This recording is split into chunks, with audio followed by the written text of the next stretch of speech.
earlier this year, Matt Dunnigan threw for 713 yards in one game, and he strikes fear into the hearts of opposing defenses. But there's just as much talent on the other side of the field.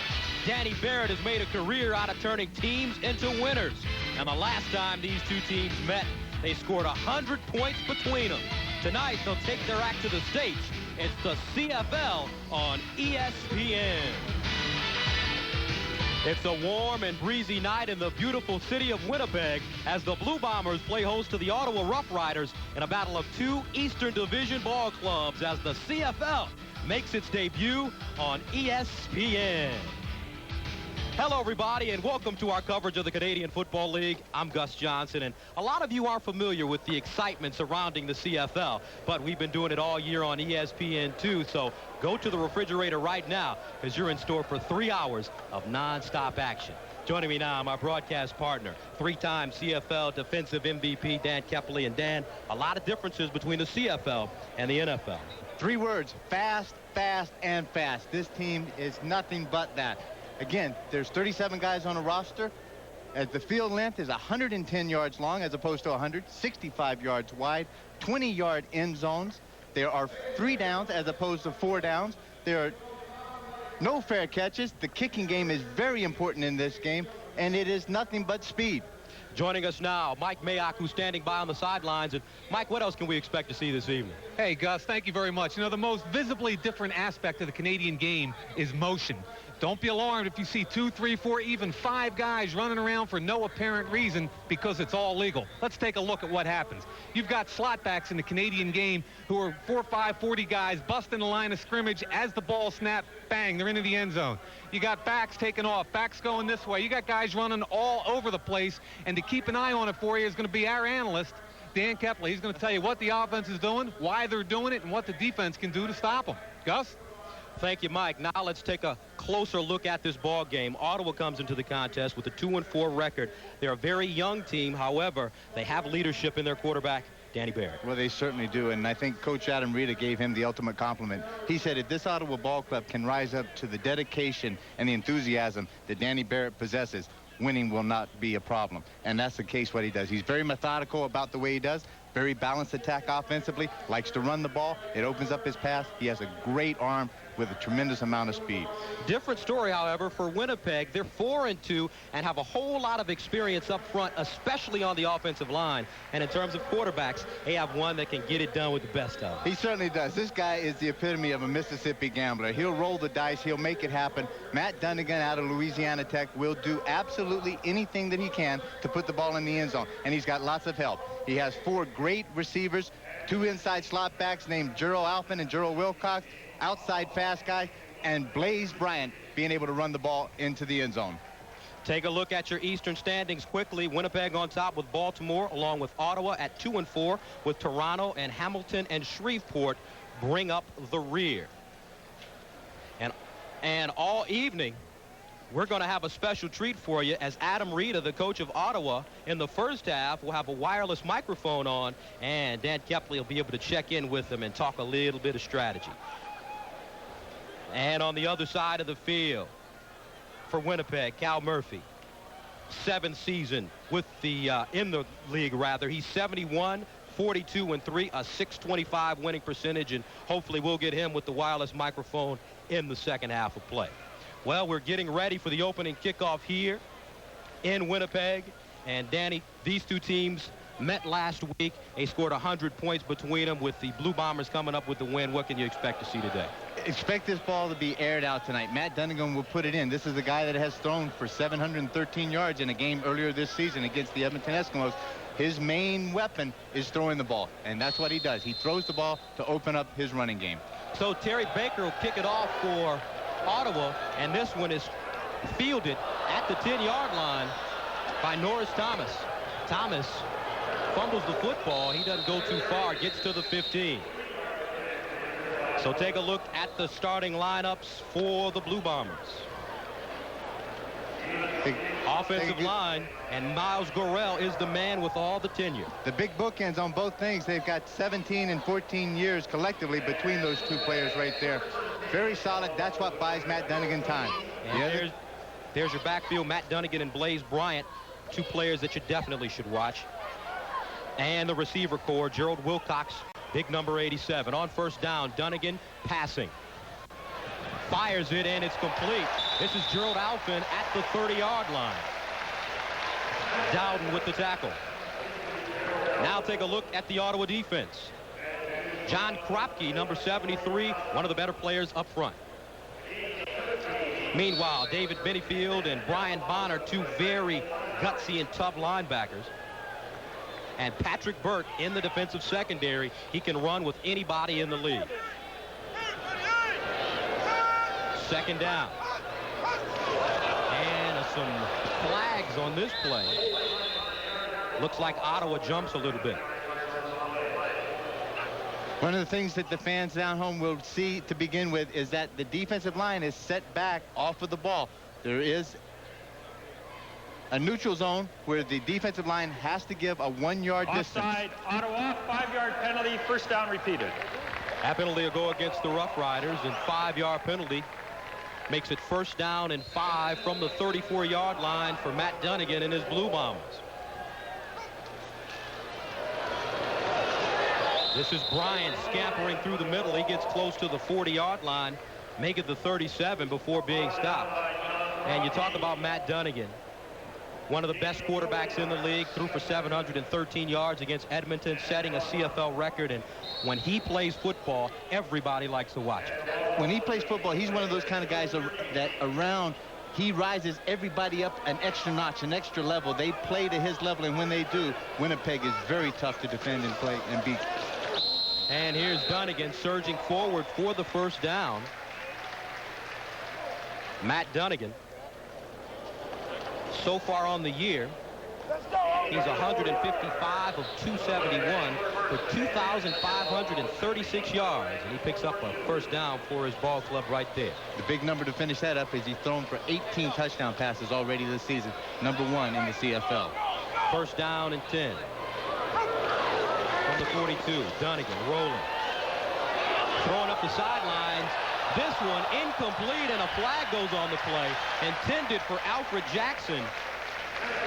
Andre Francis on the defensive coverage, and it looks like he picks up the flag.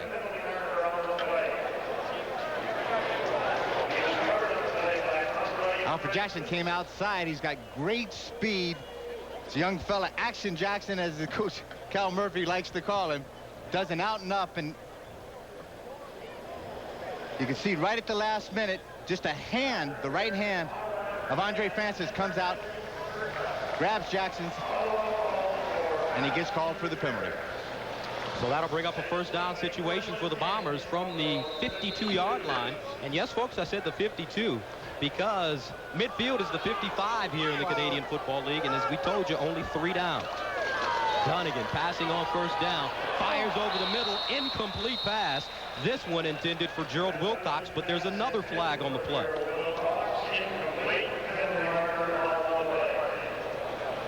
And right now the Bombers are pointing towards the Rough Riders. It looks like it'll go against them again.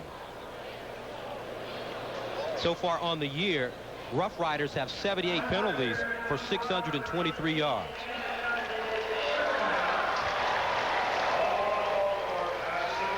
Ottawa is called at this time by pass interference, unnecessary roughness coming off the line of scrimmage. That could have been Corey Downing, number 18, the halfback on that side, jamming Gerald Wilcox inside, an illegal jam, so they called it from that point, 10-yard penalty. So the Bombers driving on their first possession. Penalties helping them a lot. Dunnigan in the backfield, tackled. Alfred Smith with the big hit, almost caused the fumble, but the Bombers will hold on to the football. 3-yard loss brings up second down. Good coverage down in the secondary of Ottawa, and it forces Dunnigan to have to hold that ball a little longer than he wants to. And that allows Alfred Smith the chance to beat his block, come around from behind, creates a fumble, but Winnipeg was very fortunate to come back with the ball. Second down, 13 yards to go from the 50-yard line of the Rough Riders. Dunnigan looking for room, has a wide open receiver. This is Wilcox, and he's out of bounds at the 26-yard line. Gerald Wilcox. Coach Reed knows for a fact that he's got a young secondary, and this is a secondary that's going to make mistakes. All he wants to do is have them make them full speed. This time there's a blown coverage in the secondary, and it allows Wilcox to be wide open. The ball's thrown to his outside shoulder, and Gerald Wilcox is just unable to walk the tightrope down the line and be able to get it into the end zone. Steps out of bounds. They scrimmage it 1st and 10 at the 25. 26-yard gain for Wilcox. From the 26, Dunnigan passing again over the middle. Incomplete pass. Albert Jackson with hands on the football, but he was unable to bring it in. And Dunnigan, he's a competitor to say the least. At Louisiana Tech, broke all of Terry Bradshaw's records. And at only 5'11", he's tailor-made for this game because Danny, he can really get out of the pocket and move. He can. One of his prime weapons that he has is his foot speed. He can break the containment, and the one thing that he's got to do now is be able to get the ball out and force Ottawa's defense. Here's Dunnigan going in the end zone for Wilcox. Broken up at the last moment by Rodney Thomas. That brings up a 3rd down situation.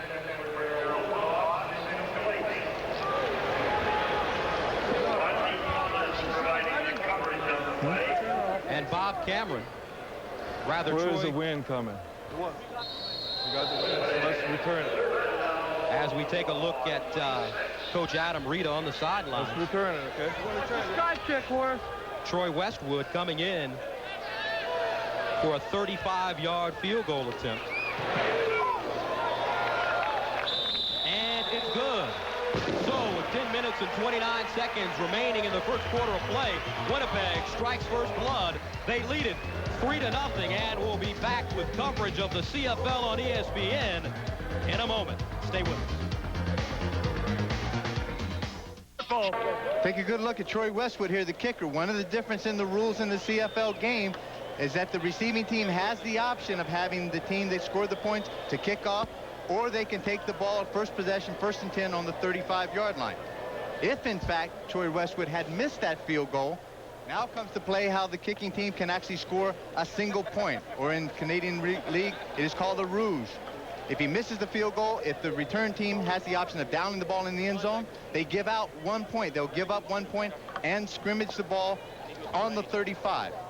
If they decide to have an opportunity, they can actually run the ball out of the end zone, and as far as they run it out, wherever he's tackled it, then it will be scrimmaged 1st and 10 from that point. Okay, Westwood doing the kicking now. His Bombers on top 3-0. And the Bombers will start faking the reverse. Campbell out of bounds at the 37-yard line. Now let's take a look at the Rough Rider offense. Up front, Gray, Bill, Tierney, Damon, Beaton, and Mills. Meanwhile, Danny Barrett, the quarterback, and he's a good one. And the receivers, Fred Ward has been having a really good year, along with Nick Mazzoli. 3-0 your score. 10:18 remaining in the first quarter of play from Winnipeg, Manitoba. On first down, they give it straight ahead. This is Jerry Collins.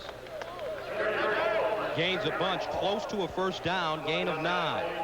And here's the Blue Bomber defense led by Kelly Rush, a young guy out of Florida State. Meanwhile, the backers, Randolph Smith, St. Garris, and Clemens. And in the secondary, Donald Smith, Evans, Brown, Sampson, and Phillips. Second down, 3 yards to go. 7-yard gain on the last play. Here's Collins going through the middle. Doesn't go very far at all. There to make the tackle, Paul Randolph. Brings up a 3rd down situation. In the history, the Winnipeg Blue Bombers have been notorious for having great, tough physical defenses. This is one of the years that they have not really lived up to that reputation. They are last in a lot of the CFL categories defensively, and that is something that really has Coach Murphy quite concerned. So Terry Baker steps on the field, 36 punts this year, averaging 37.4 yards per punt. And back deep for the Bombers, Alan Boyko.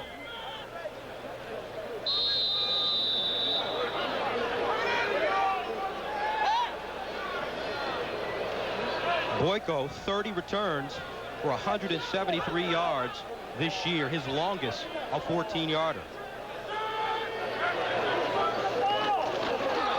This one blocked. Forrest Brooks recovers the football, but Winnipeg will get great field position inside the 50-yard line. Alfred Jackson coming in to knock the ball down.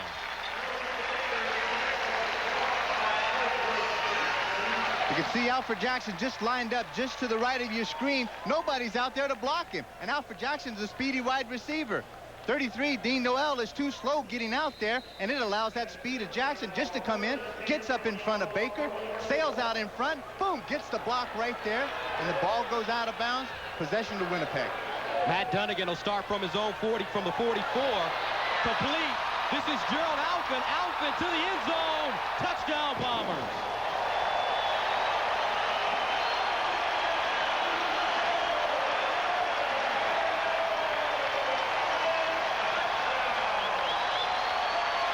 Gerald Alfin, his 6th touchdown of the season, and it makes it a 9-0 ball game. Matt Dunnigan strikes quickly in the first quarter of play.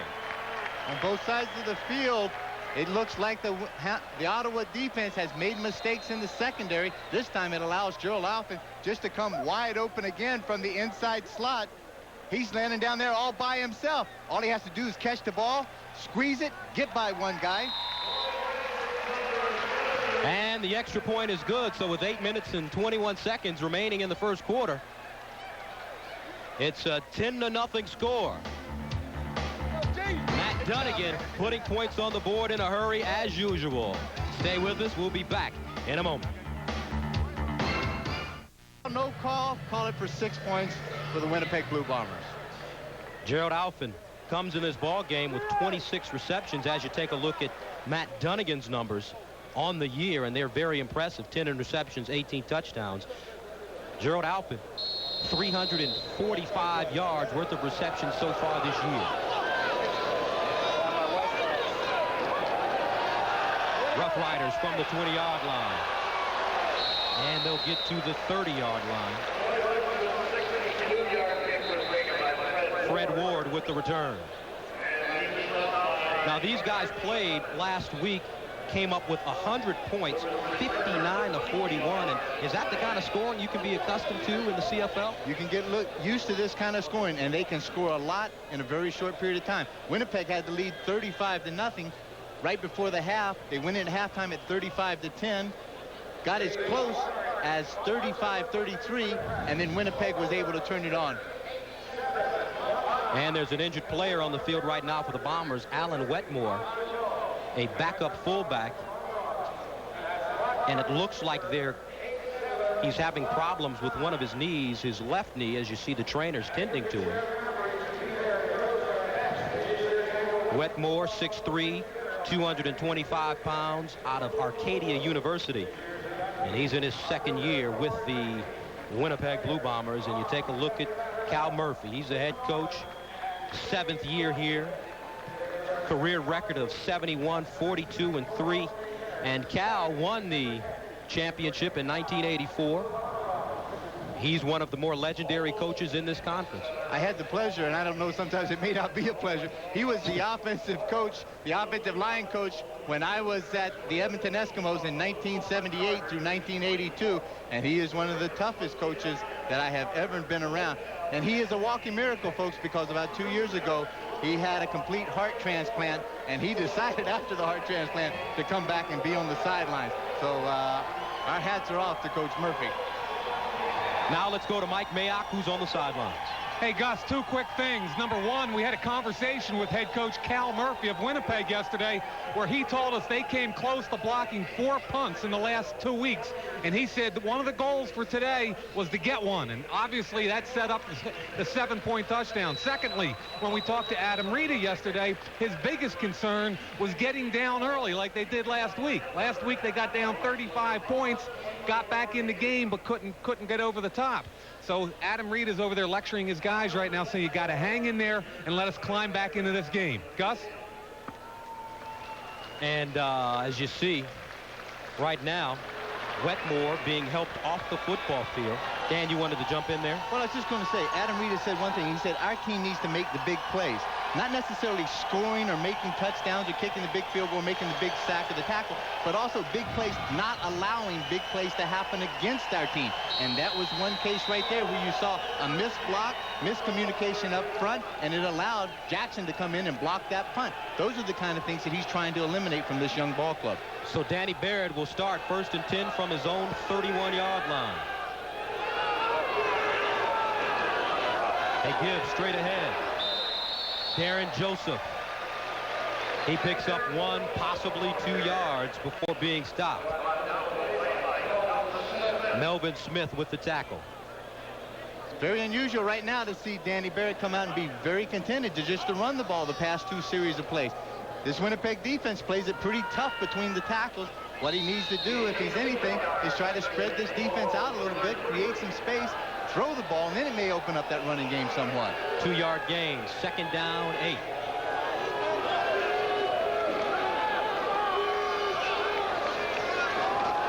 Barrett steps up in the pocket, and he's going to take it. Picks up the 1st down, and then some. Barrett turning the corner, fumbles the football at midfield, and this one is recovered by the Blue Bombers.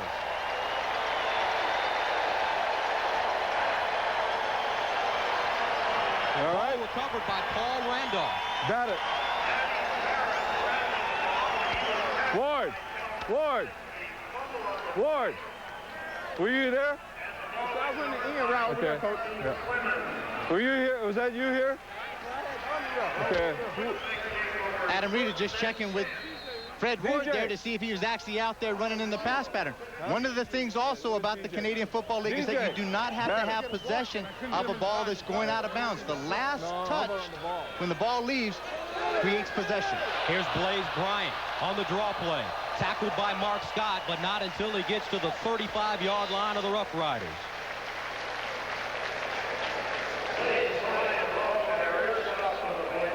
A 15-yard gain for Bryant. Just a little counter trap. What they like to do is give the ball deep to Blaze. And then they have the big Miles Burrell pull from the left side, gets inside on that punt, and give it deep. Let him search out an open space. They just get big body on big body, and Blaze Bryant finds the crack and picks up big yardage. 1st down from the 35. Dunnigan passing. Going in the end zone for the home run. Touchdown Bombers! Alfred Jackson hauls it in.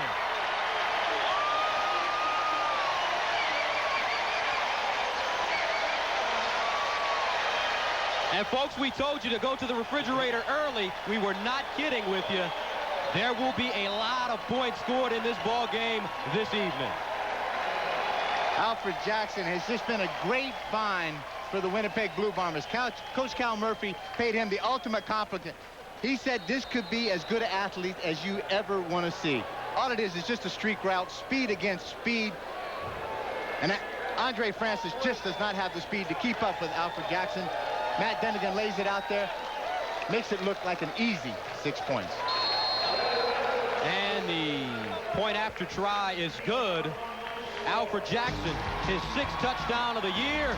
5:54 remaining in the 1st quarter. 17-0 your score. Blue Bombers on top of the Rough Riders. 5:54 remaining in the 1st quarter of play. And let's take a look at the 35-yard touchdown to Alfred Jackson.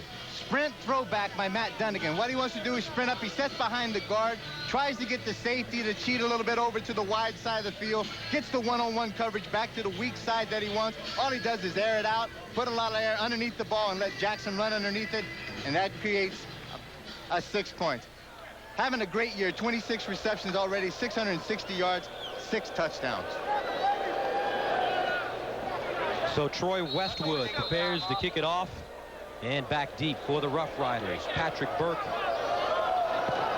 and Joe Campbell. This a short kick. It's an onside kick, and the Blue Bombers will get the football back. Folks, remember what I told you earlier.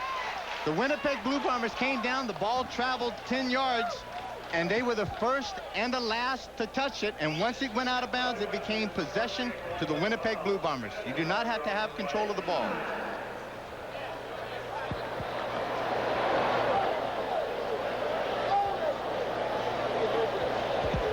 The call is offsides against Winnipeg on that kickoff, so it will nullify everything. It'll be 5 yards back. Winnipeg will have to re-kick. And in terms of strategy, Danny, is that something that many of the coaches practice, knocking the ball out of bounds? Absolutely. The thing that you don't have to do is to actually get possession of it. And when the ball gets this close, all you have to do is dive, get your hand on it, knock it out of bounds quickly, and it becomes possession to your team. Unfortunately, in that case, they said Winnipeg was called for the offsides. March at 5 yards back, and Westwood will be kicking now from his own 30-yard line. Patrick Burke and Joe Campbell back deep, standing at the 20 and 25-yard line.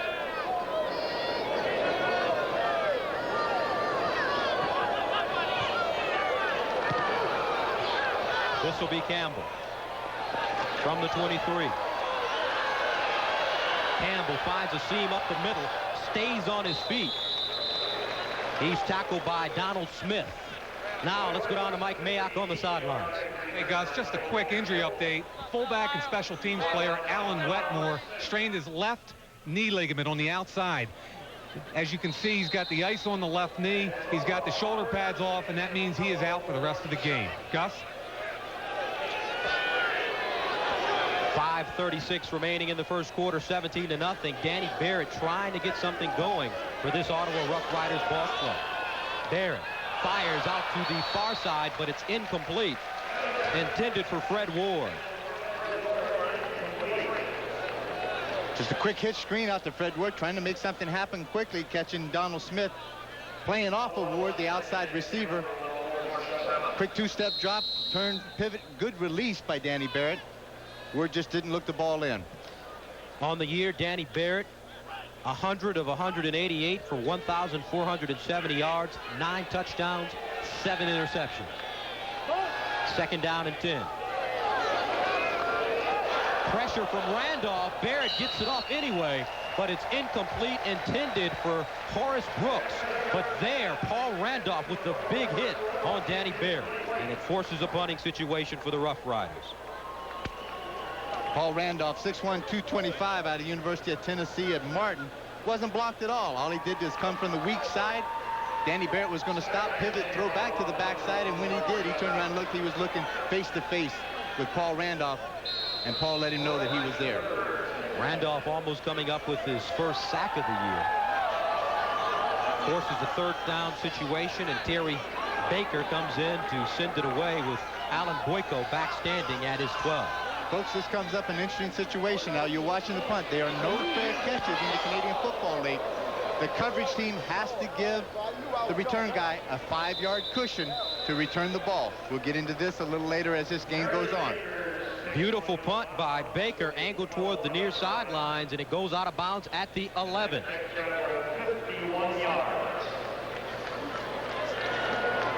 Alfred Jackson is lined up on the outside again. He's going to come wide open all by himself. Baker's going to kick right at him. Jackson just makes a good, solid choice. Maybe he doesn't think that he can get there, or he would make contact with the kicker, so he bails out just a bit right at the last minute. Forces Baker to have to kick the ball wide outside, and Winnipeg scrimmages the ball 1st and 10 from the 12-yard line. Matt Dunnigan flips it out, complete. This is Gerald Alphin. He's tackled by Patrick Burke.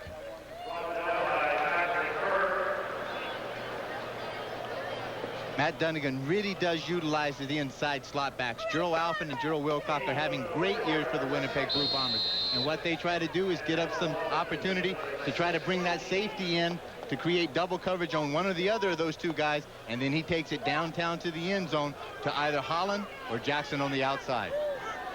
4-yard gain. Second down and 6 from the 16. Flags on the play. This is Bryant. But it looks like the Rough Riders may have been moving on the line of scrimmage. We're going to get an offsides against Ottawa on this call.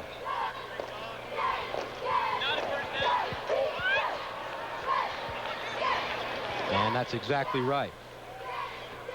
3 minutes, 54 seconds remaining in the first. Winnipeg. Offside, Ottawa 34, second down repeated. Winnipeg jumping all over the Rough Riders so far, up 17-0. The call as we heard it, that's number 34, Mark Scott, the linebacker. He was trying to get in there on the blitz and just time the snap quickly. He got caught in that neutral zone. On 2nd and 1, Dunnigan, the quarterback sneak, and he picks up the first down. And on short yardage situations, you see a lot of quarterback sneaks kept because of the way the defensive line has to be positioned. The defensive line has to give a 1-yard cushion off the position of the ball. And again, that makes it very easy a lot of times when you get up ahead of steam and you get behind some of these guys at the offensive line of Winnipeg. Chris Walby, 6'7", 325. David Black on the right guard is 6'3", 290. These guys come out, Winnipeg's offense, they average 6'5", 299 pounds. So it makes it very easy a lot of times to pick up a yard. And here it is. It's 3rd and very short. This should be, in a lot of cases, not so much a gamble in the CFL to be able to pick up that first down. Very concerned look at Kyle Murphy on the sideline. He may be testing that new heart of his.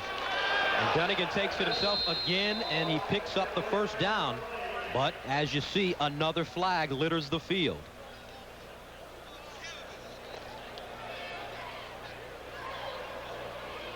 Major foul, grabbing the face mask, Ottawa number 50, 15-yard penalty.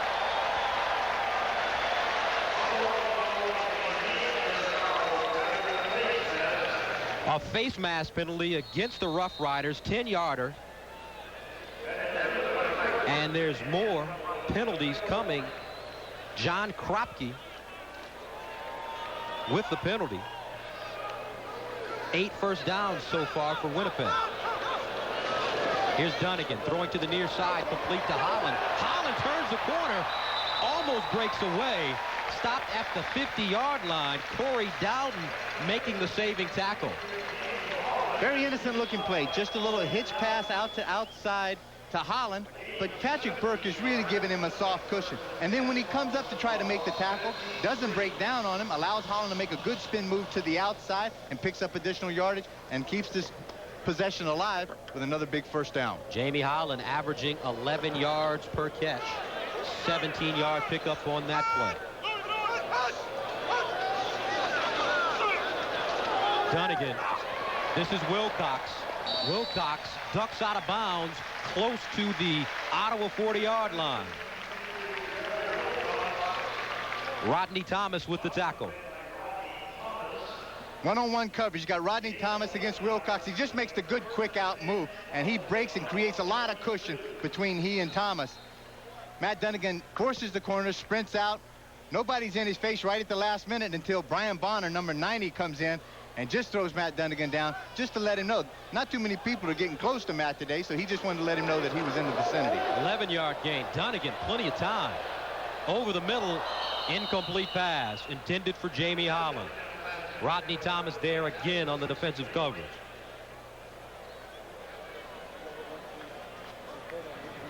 Last year, Matt Dunnigan threw for over 300 yards in 8 games. His game high was 429 yards. Now that's last year. This year his game high was a CFL record 713 yards. An incredible game. 33 for 52 that night, 713 yards, 5 touchdowns against the Edmonton Eskimos. And just like last week, Ottawa having problems getting things started. Dunnigan passing again, and it's incomplete. So the Ottawa defense finally comes up big, and Matt Dunnigan getting up slowly.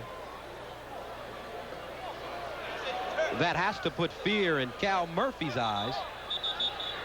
Matt Dunnigan last year missed an opportunity to play in the Western Final and also in the Grey Cup because of a torn Achilles tendon. He plants, he throws right at the last minute. He gets rolled up underneath. And his backup is Sammy Garza, who only played in 2 games last year. So far this year, he's 6 of 10, 58 yards, no touchdowns, and 18-yard pass is his longest of the year. And Matt Dunnigan, obviously in a lot of pain right now at the 54-yard line. Knowing the character of Matt Dunnigan, it takes a very painful injury for him to stay down on this. He's the kind of guy, he would get up, walk it off if he could, shake it off, and hopefully this is not anything to do with that Achilles that he had at the end of last year. So Sammy Garza warms up on the sidelines. 6'1", 190 pounds, in his 6th year out of the University of Texas, El Paso. Sammy had to come in last year at the end of the season in the Western Final and also the Grey Cup to fill in for an injured Matt Dunnigan, and he started in the Grey Cup against the Edmonton Eskimos, which the Eskimos did win. And you hear the crowd sighing right now as they bring the cart out for Matt Dunnigan. And let's take another look at the injury to the all-star quarterback. Very innocent looking play. Matt wants to sprint, he wants to turn and throw back. Good coverage downfield. Bonner comes in from the middle. Then also Leonard Johnson hit him over top. And John Kropke, number 73, is the one that came over and finished him off. And he just got sandwiched, and he's got that knee caught underneath the guy that cut him down underneath on the ankle, and the guy over top, and he's got a serious problem with that knee joint. And from the looks of that, Matt Dunnigan probably won't be back in the ball game this evening. And for fans in the States watching, that definitely is not a plus, because he is one of the more exciting players in this league. So Dunnigan leaves 7 of 11, 150 yards in 1 quarter of play with 2 touchdowns. Very tough break for Matt Dunnigan, and I know that his family, Kathy and the kids and everything, and his mom and dad and the in-laws are all down in Dallas watching this game. So hopefully we'll try to get a report for you as quickly as we can on the condition of Matt. Bob Cameron punting, angles it toward the far sideline. This one goes into the end zone. And Nick Mazzoli goes out of bounds, and folks in the CFL, that is called a single, and the Winnipeg Blue Bombers are awarded 1 point. As I said, the Winnipeg Blue Bombers get 1 point on the single. He has the option of trying to run the ball out of the end zone. If not, he gives up the single point, and Ottawa starts and scrimmages the ball from the 35-yard line. So the complexion of this game has changed dramatically with Matt Dunnigan, the all-star quarterback, leaving. Currently Dunnigan leading the CFL in passing, and his replacement will be Sammy Garza. Let's see if that'll give this Ottawa Rough Rider team a little bit of momentum. On first down from the 35. Straight ahead, Jerry Collins. Gain of a couple, and it looks like they're still running the ball regardless. The walking wounded, that's Alan Wetmore, the backup fullback. He's going in to take a look into the training room also. 2-yard pickup, 2nd down, 8.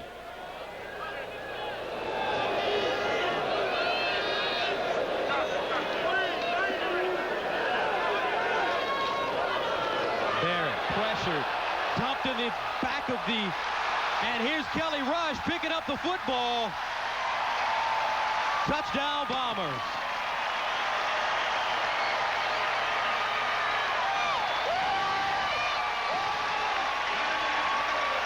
Kelly Rush picks up the football and rambles into the end zone for a 37-yard score.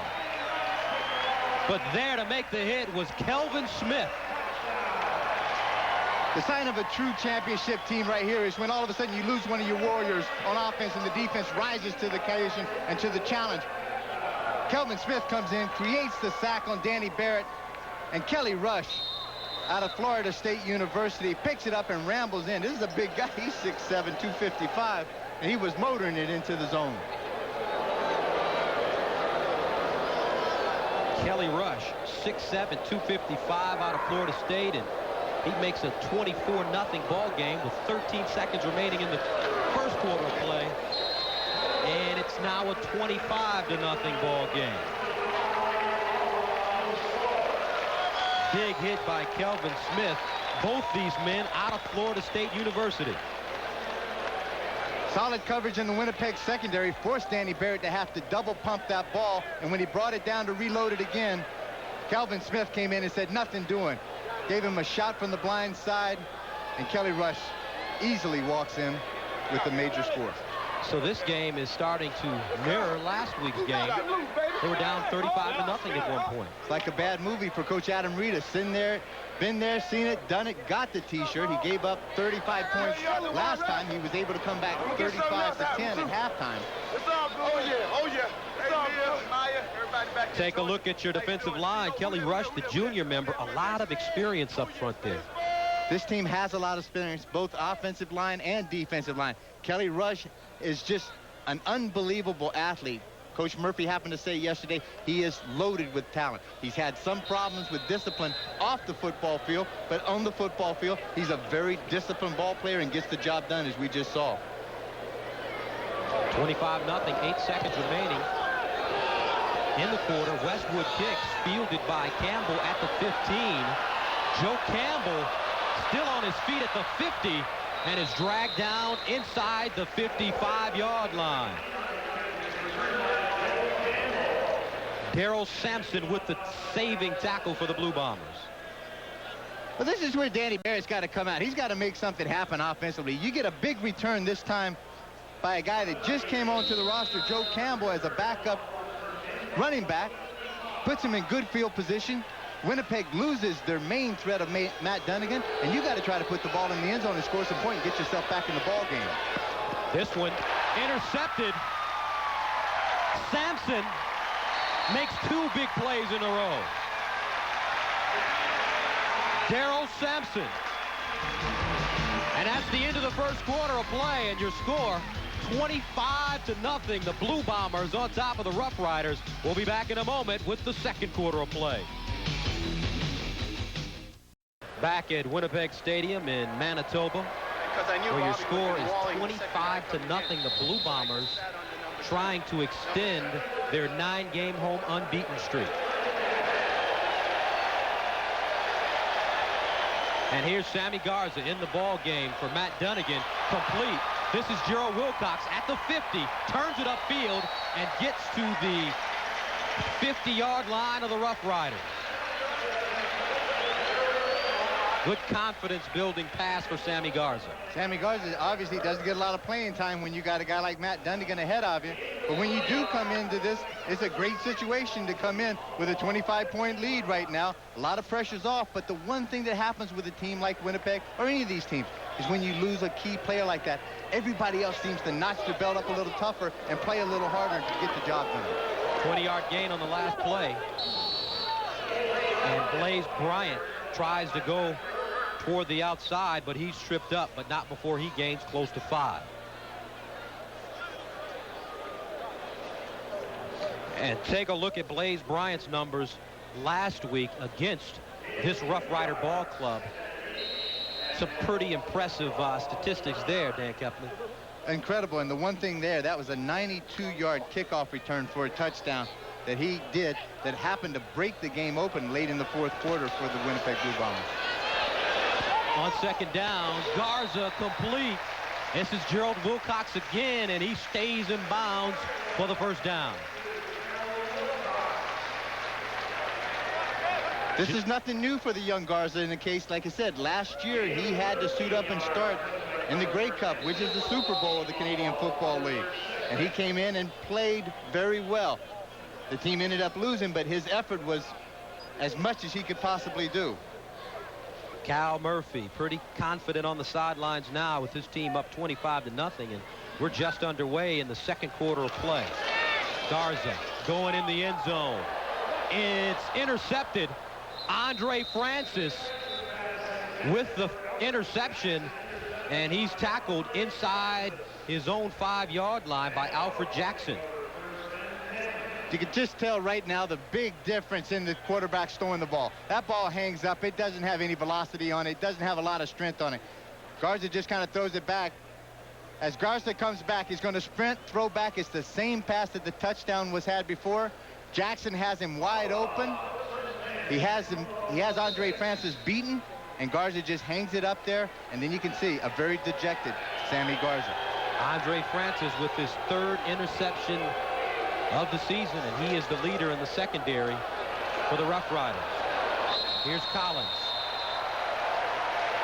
Runs directly into the line of scrimmage and picks up 1 yard possibly.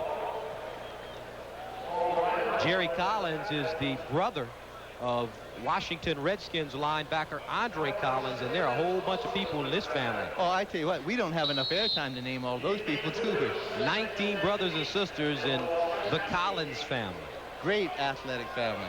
Great people. 2-yard pickup, 2nd down and 8. Barrett sprinting out. Finds nobody, takes it upfield, and is dumped. Paul Randolph there on the stop. Danny Barrett, just like last week, having problems this week in the first half of play, getting things going.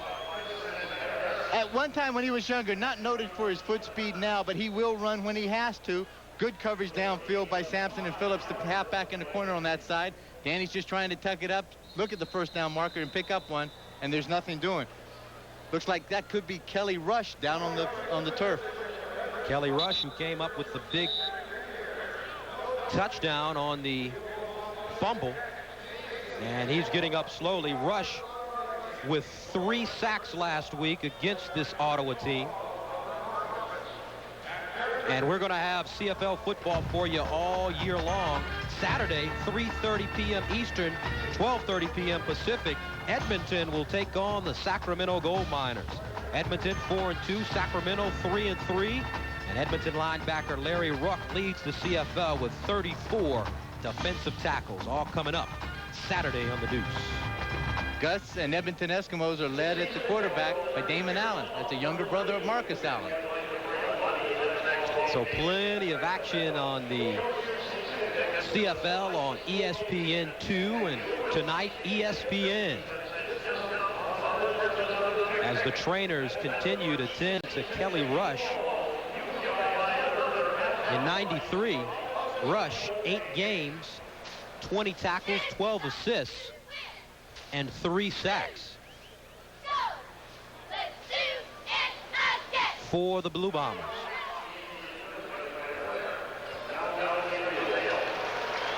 And that's a good sign for Cal Murphy. Kelly Rush jogging off the football field. No, not enough.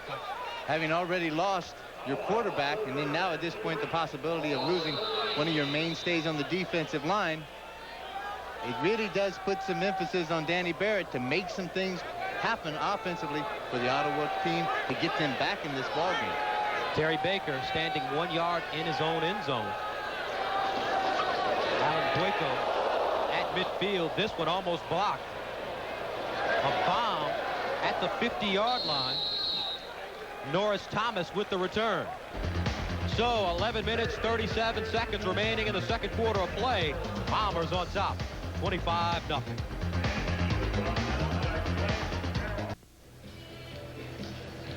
Welcome back to Winnipeg, where the Bombers are on top of the Rough Riders. And according to Paul Randolph, a linebacker, you better not leave the room for this game. I'd tell them, look out for the scoreboard, because it may be broken. You know, offenses up here are amazing. You know, they'll throw for 750-something yards in a game, put up 50 or 60 points a game. Both teams, you know, possibly. So just, you know, be ready for the excitement, because it will happen. Well, one team has been scoring, and that is Randolph's Blue Bombers on top 25-0. But their quarterback, Matt Dunnigan, has gone out of the ball game, and here's Sammy Garza. Garza throwing to Wilcox again, and Gerald Wilcox gets out of bounds at the 46-yard line.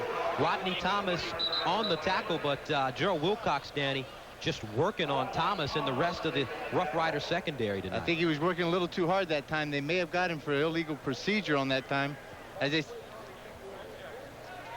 And you're going to get it's the offsides call there as he's working to try to get to the line of scrimmage. He's trying to time the snap count, and when he does, he was past the line of scrimmage and got called. Now, the defensive players in this league are accustomed to watching the waggles and the players start from the backfield and hit full speed before they get to the line of scrimmage.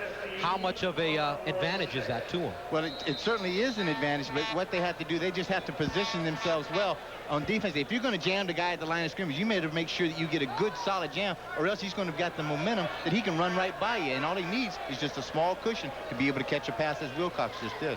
First down, 15. Garza. Beautiful catch at the 50-yard line by Gerald Wilcox. Now let's go down to Mike Mayock. Hey, Gus, just had a quick question for Danny. Danny, Sammy Garza led these guys to 2 wins in the playoffs last year. But what happens offensively to Winnipeg with him in the ballgame? Do they have to change their game plan? I think not at all. I think the same thing that Garza is capable of doing everything that Matt Dunnigan can do as far as the offensive play. He just doesn't have the athleticism of a Matt Dunnigan, and he doesn't have the scrambling ability of a Matt Dunnigan. So he has to run the plays as they're called as opposed to improvising as much as Matt Dunnigan does. And Blaze Bryant picks up the first down on this play after Sammy Garza hooked up with Gerald Wilcox for a 14-yard gain. Blue Bomber offense having no problems getting the ball up and down the field vertically. It's a terrific situation. Like I said, with a 25-point lead, you can be very contented. Possession drives, give the ball to the guy in the back that can carry the mail, and that big offensive line open up some holes and just make first down. Garza under pressure, and he goes down. John Kropke picks up his 2nd sack of the year.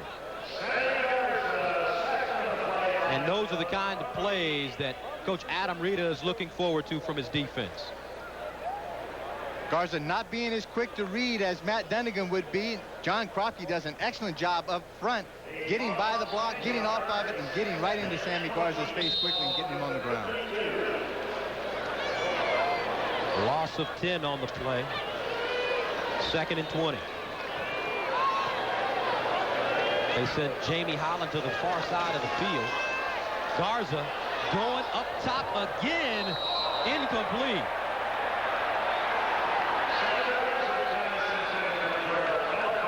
Garza trying to go for Gerald Alfin, but he let him a little bit too much.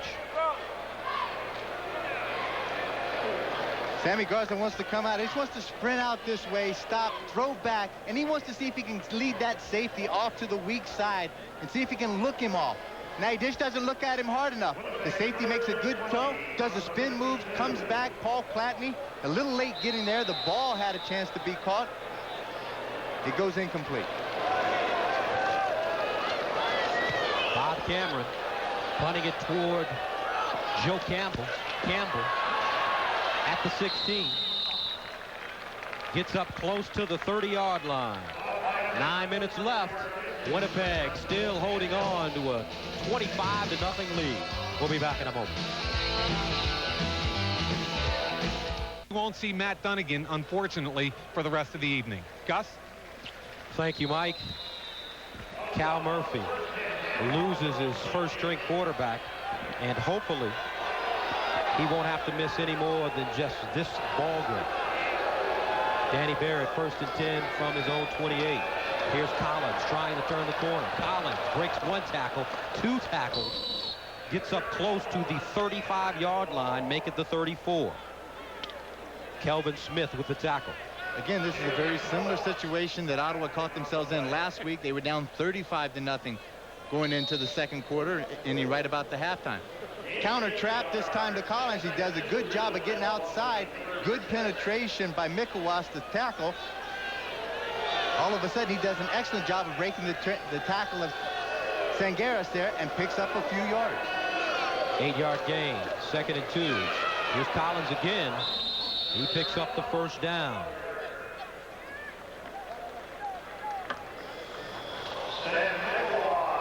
Stan Mikowas with the tackle. And a lot of piling on down there on the field. Jerry Collins, 56 rushes, 289 yards, averaging over 5 yards per carry. I just have to question, there's just no imagination to this offense right now, particularly when you're 25 points down. And that was their first down of the game. On first down, this ball almost intercepted. Daryl Sampson had his hands on the football, but he was unable to hang on to it. Danny Barrett did the unthinkable, just didn't look and take a quick look at Sampson. He's just going to throw on time, think the quick out's there. Sampson does a great break on the ball, just doesn't look it in. Had he did, it's an easy 6 points into the end zone. Sampson coming up with big plays so far in the first half in Winnipeg. 2nd and 10. Draw play. Collins picks up 5, maybe 6, but does not get the first down. Questionable play calling there as they bring out the punting unit. Well, we're not in the huddle. We're not on the sideline with Adam Reeder, and probably I know I don't have the knowledge of Danny Barrett as far as a quarterback calling the plays of what we're seeing out there. But at this point, I can't see calling the draw play unless he's thinking of that Winnipeg's going to be in a deep zone and he's going to drop out of there, and it's just going to hit a seam right at the line of scrimmage and allow him to pick up the first down. I think he's got to throw the ball. That's been his forte. He's got to get the ball downfield. He must not have a lot of confidence either in his offensive line or in some of these receivers.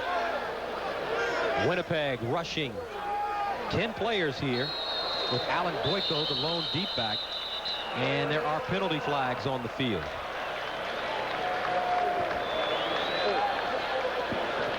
Something. Baker saw the lineman of Winnipeg, and then all of a sudden he just didn't like it, and what he took was a delay of game. So it'll be a 5-yard penalty from that spot. Looked like the Blue Bombers on that play they were coming, trying to create something with 6 minutes and 39 seconds remaining in the half. And they load up the line of scrimmage again. 11 players on the line of scrimmage. Bob Cameron at the 26. Flags again. Offside penalty will be coming up. Here's Boyko at the 21. Out of bounds at the 27-yard line. That's a couple of things. The defensive team or the return team has the opportunity to make a movement and get caught in that neutral zone. They have the opportunity to get back. The Ottawa team did move, so it could be an illegal procedure call against the Ottawa Rough Riders. We'll clear that up when we come back. 25-0 your score. We'll be back. Buzz and Boomer's list of why baseball players are on strike. Well, we're going to buzz right down to the #1 reason.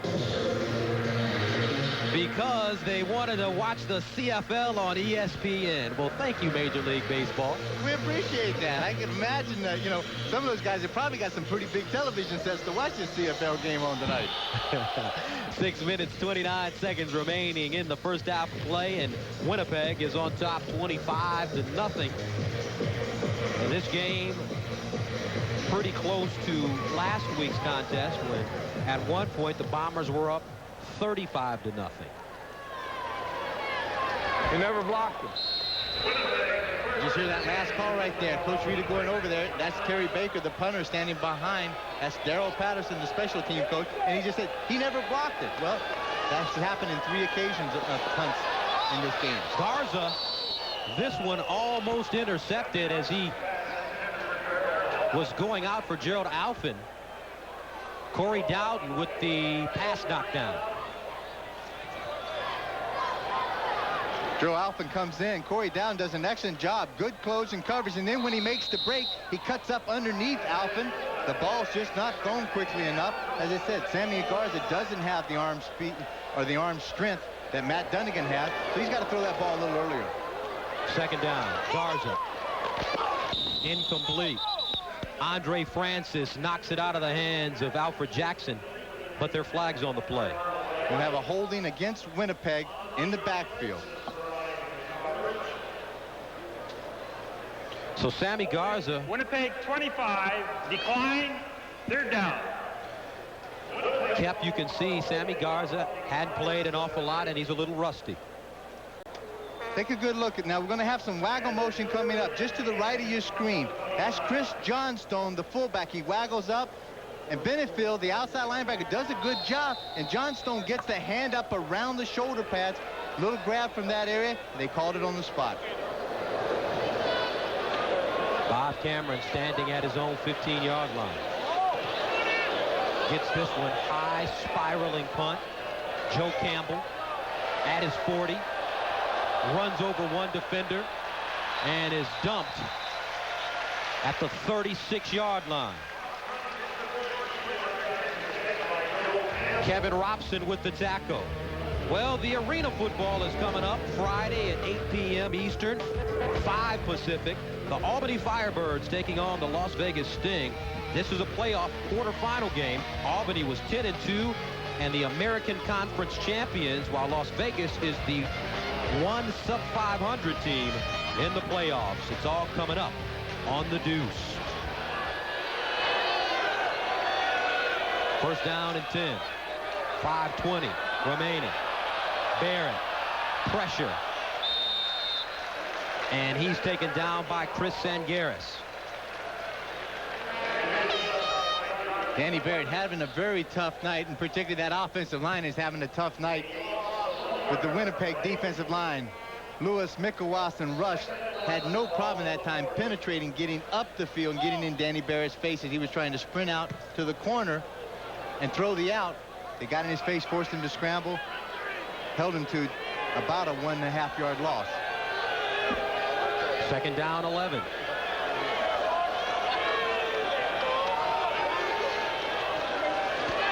Barrett, backside pressure, gets it off anyway. But oh, what a hit. Paul Randolph put on Danny Barrett. Came close to taking his head off. Take a good look. Coming from the bottom of your screen, you've got a mismatch with Collins against Randolph. Randolph just leaps right over him and just squares up and puts it right in the middle of the shoulder pads, right in the solar plexus of Danny Barrett. Brings on Terry Baker to send it away. Boyko and Thomas back deep for the Bombers. They haven't blocked it yet all night long, right? Let's see if Alfred Jackson gets close again. He's right lined up at the top of your screen. Low punt. This one will be taken by Boyko at the 30. Spins, gets out of trouble, and goes down at the 34-yard line. Andrew Thomas with the tackle. Now they finally get their blocking scheme right. Alfred Jackson, who blocked it earlier, somebody finally put a helmet on him. Sammy Garza will start first down and 10 from the 33-yard line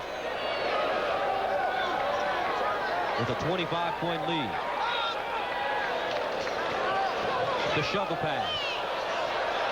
Blaze Bryant at the 45, still on his feet, has to be knocked out of bounds at the 40-yard line by Andre Francis. And that play killed Ottawa last week. It certainly did. That was the one thing that Adam Rita said that we had to do. We had to stop the quarterback scramble and also the shovel pass. 38-yard pickup for Blaze Bryant.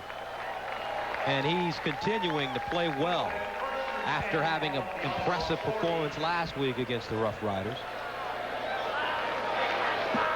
First down, 10 from the Ottawa 40-yard line. Garza going up top for Bryant. Incomplete. He throws that ball into double coverage.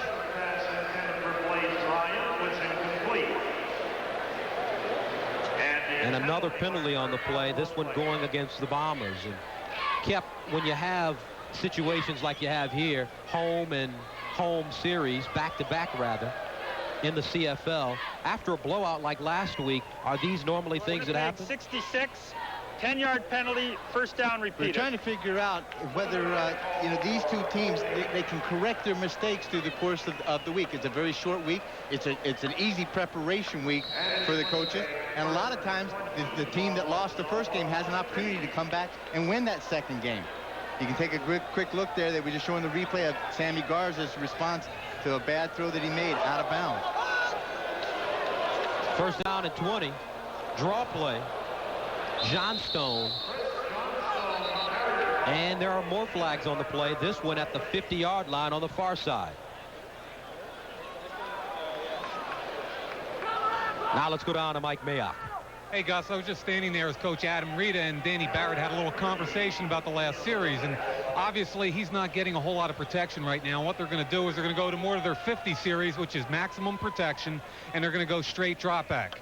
And what they were talking about is that last play, post corner was wide open to Nick Mazzoli. Gus? Thank you, Mike. 25-0, 2:58 remaining in the first half of play.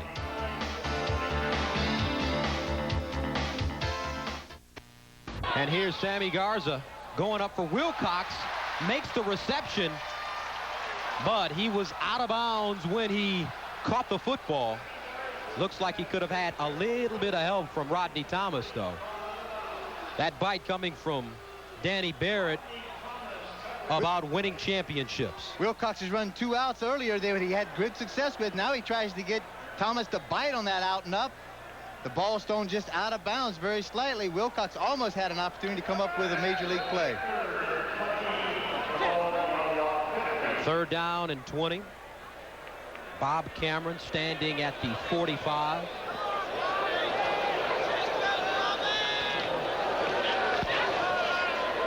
Beautiful punt. This one heading into the end zone. Nick Mazzoli jumps on it, and that will be called a single point for the Winnipeg Blue Bombers, their second of the game. So Bob Cameron comes up with some scoring for his ball club. And take a look at the games played all time, and Bob Cameron, the punter, in his 15th year is on the list with one of his teammates at number 3. Really is. Bob Cameron, he's 40 years old. He came into this game, he had kicked 2,000 times in his career. Now get this number, 86,128 yards. That's over 48 miles worth of punts. 2:28 left in the first half. 26-0 is your score from Winnipeg. Paul Randolph chasing Danny Barrett.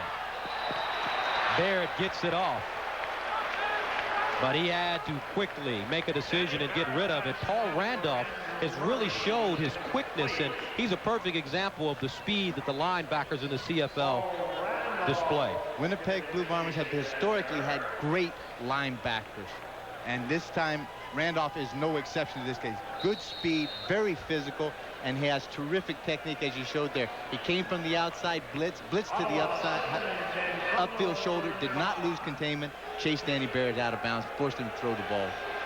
2nd and 10. Barrett, incomplete pass.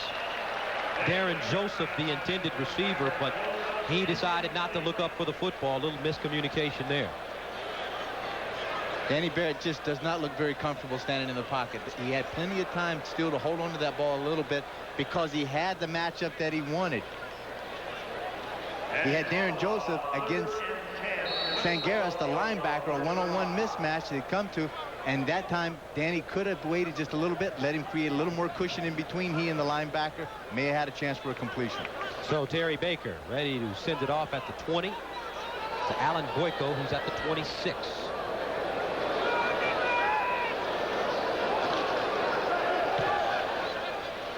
High spiraling punt.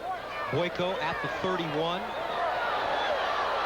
Straight upfield, and he's tackled by a number of Ottawa Rough Riders, led by Anthony Bailey.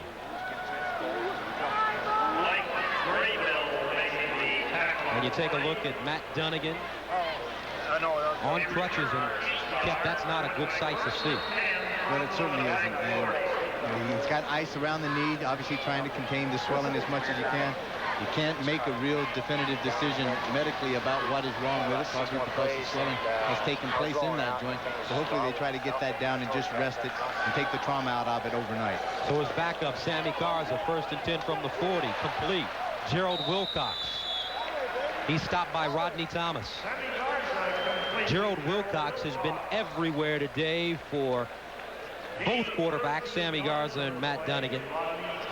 And as you talked about earlier, before the ball game kept, some really smooth receivers in this game. They got Winnipeg certainly has just a field to pick from of all 4 receivers, and it makes it very difficult for defenses to figure out who they're going to come up and maybe roll up and try to double on, because the other guy gets a one-on-one coverage at time, and a guy like Matt Dunnigan has taken full advantage of that. Gets it out to the near side again, and Wilcox makes the reception.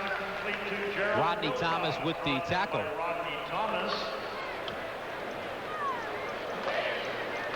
1 minute, 42 seconds remaining in the first half. And coming up at halftime, don't forget to stay with us. We'll have CFL rules, highlights, and an update on Matt Dunnigan's condition. So let's see if Sammy Garza can get his club into the end zone. Handoff here. Bryant trying to turn the corner, but the big hit coming up by Johnson, Leonard Johnson. Truly contented this time just to run the clock out. Just a counter play. Johnson does a good job, and Benefield cuts up the field, cuts the ball back inside, and then when he does, Leonard Johnson does exactly what he's supposed to do. Pursue down the line of scrimmage, and once you get there, make your presence known and make the strike, and that's exactly what he did. Bob Cameron at the 45. High punt. Fielded at the 15-yard line. Flags on the play. Brendan Rodgers with the tackle on Joe Campbell. Now will come in a new rule play that the American public hasn't seen before. This will probably be called a no yards penalty. As I said, the receiving team, there is no fair catches in the CFL. The receiver is able to catch the ball, but the coverage team 33 Winnipeg. First down. has to go down and has to give the receiving guy 5-yard cushion to catch the ball. Then they can make the tackle. If they're within that 5 yards, it is called a no yards penalty, and it is marked 15 yards from the spot. If there is a coverage guy that's trying to get out of the area and trying to make an effort to back away from the 5 yards, then it is called only a 5-yard penalty. Danny Barrett starts from his own 31-yard line. Jerry Collins, a little scat back, powering his way upfield. And they continue to keep the ball on the ground despite being down by 26 points. You go figure. I'm not sure about what's going on over there with the Ottawa Rough Riders. They're down 25 points. You got to put some points on the end zone. There's only a minute left to go in the game, and what they have to do now is try to throw the ball, try to get the ball downfield. But Danny Barrett seems very contented just to run the clock out. And they give it straight ahead again to Jerry Collins. He picks up the first down. Charlie Clemens with the tackle. 58 seconds remaining in the first half. Started off with a bang. Matt Dunnigan hooking up with both of his receivers to get the ball into the end zone. First down. And Danny Barrett just throws this one away.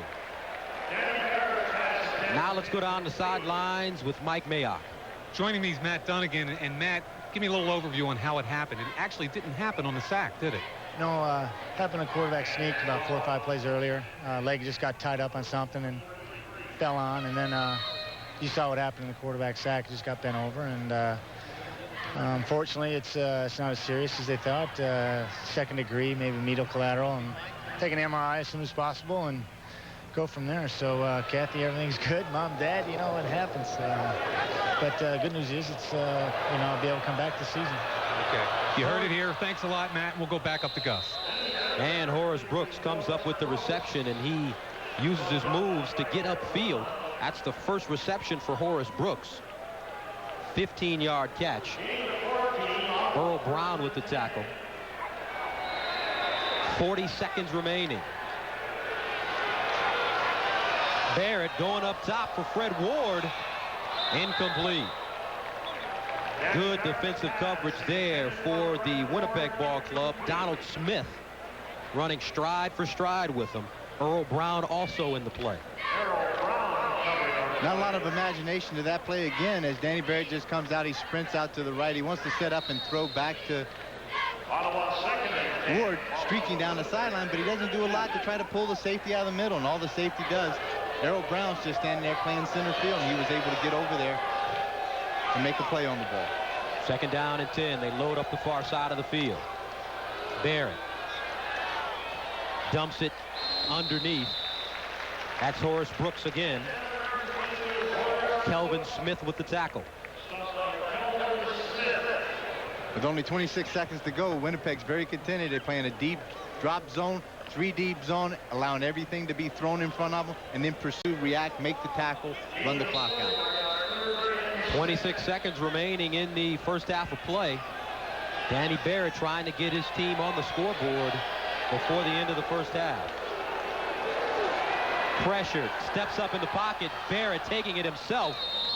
He gets up to the 40-yard line. Kelvin Smith again with the tackle. Winnipeg very contented again to have Danny Barrett run the ball. They feel that obviously that he's not going to beat him running the ball as long as they cover the guys downfield and don't give up the big one. Barrett picks up 8, 1st and 10, 7 seconds left. Quarterback draw, and there he goes for another time. Danny Barrett continues to run the football. Charlie Clemens, who's moved from inside linebacker to outside linebacker, hauls him down there. And the Rough Riders have decided to take a timeout. You have 1 timeout per half in the Canadian Football League. Ottawa decides at this point to take that timeout, stop the clock, and that allows Baker to come on to attempt a field goal. Now let's go down to the sidelines to see if we can sneak a listen to head coach Adam Rita.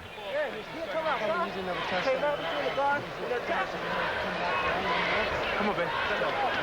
Draw it up. Also, don't forget to go red into the boundary, red stop into the boundary.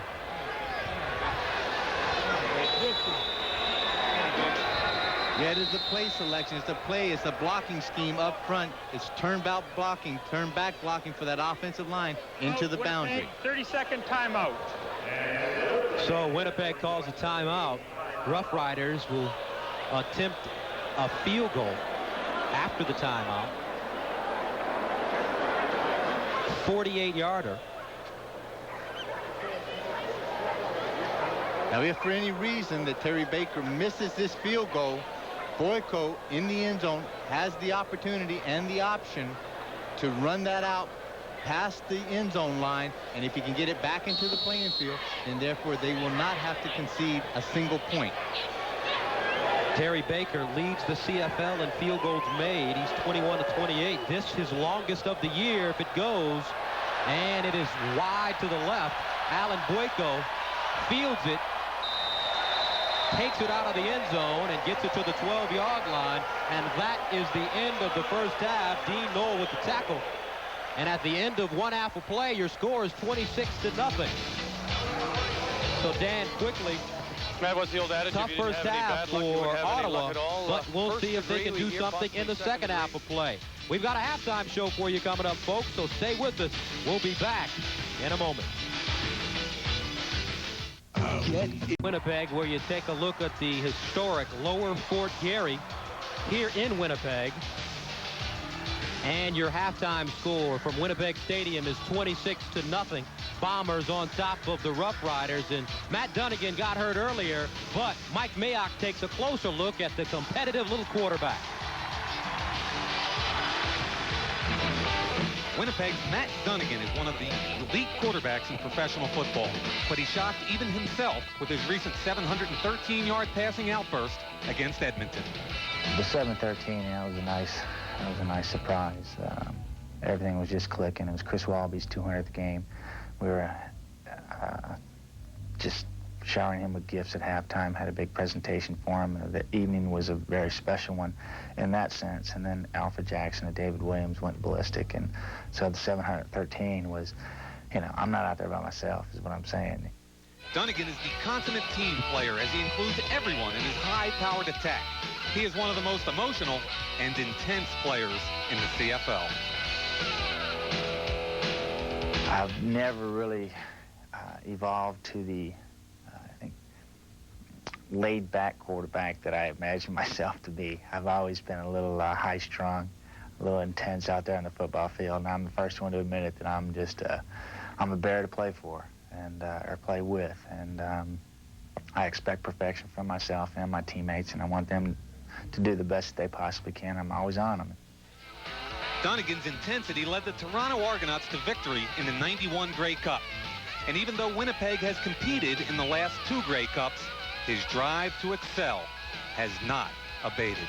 If you can start something, finish it. You know, if you can do something, do it right. And, you know, I started this a long time ago, and I want to do it right. And I'm not through, you know, painting this picture, and I'm going to sign my name to it one day and, you know, say, there, you know, that's my CFL football career, and I want to make sure that I'm proud of it. But a tough break for Matt Dunnigan as he strains knee ligaments here on this play in the first half. John Kropke hitting him. And we'll be back with more from Winnipeg in a moment.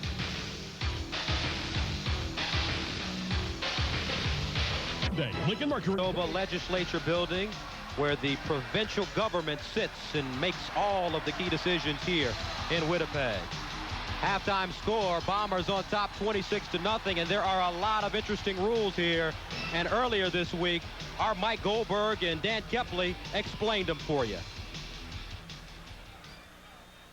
It's been a month now of CFL action here on the Deuce, and for the American viewer to enjoy the game, he must, of course, understand it. That's why we have Kep here.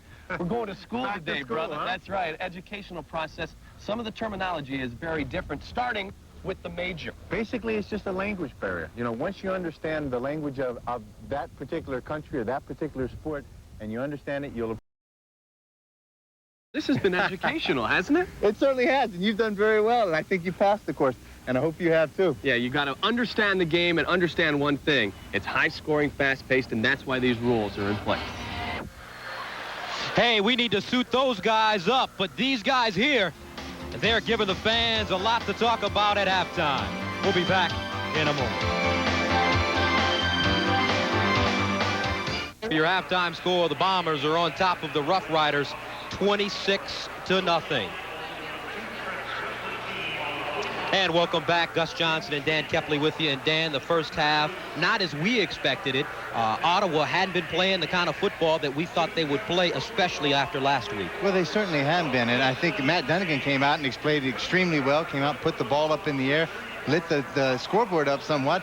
Had he not been injured, it would have been very interesting to see how this game would have ended out just from a statistical point of view.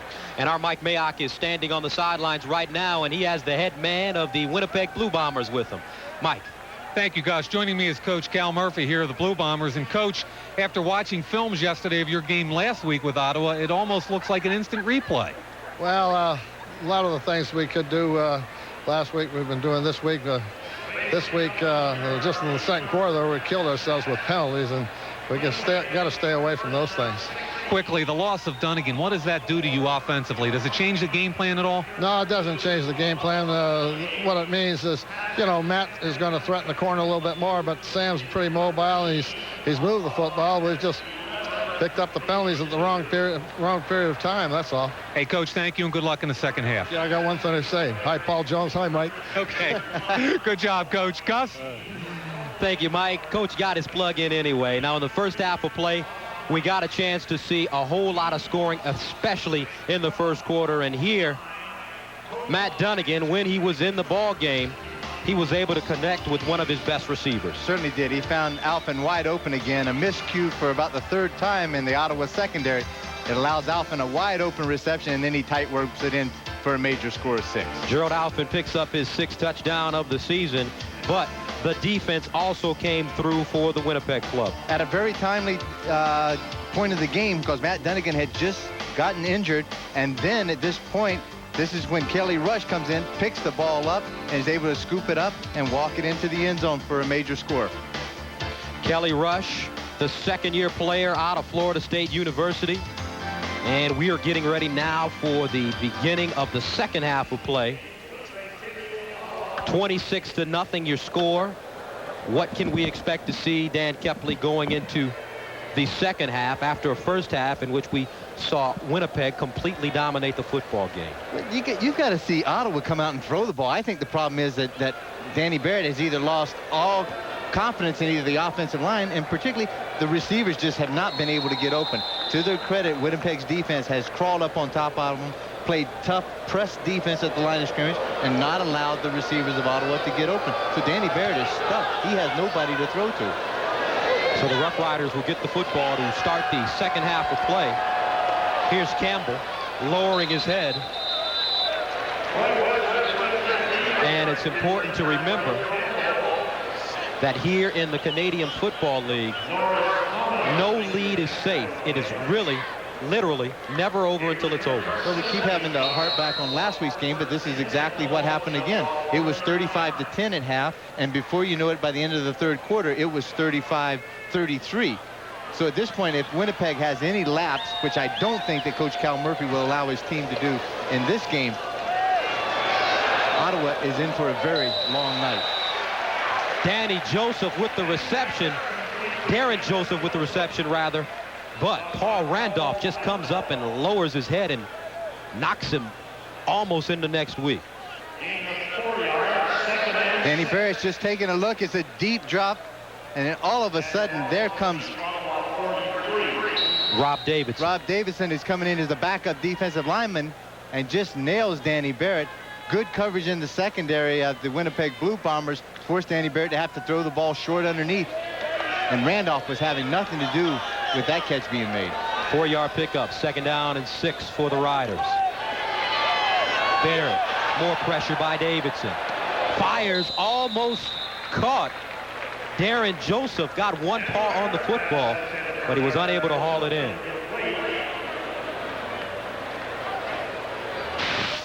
Now let's listen to Coach Rita.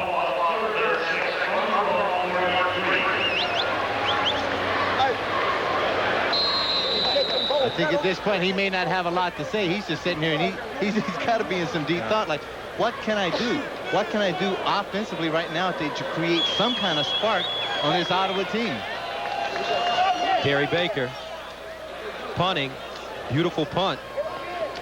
Norris Thomas at the 20-yard line.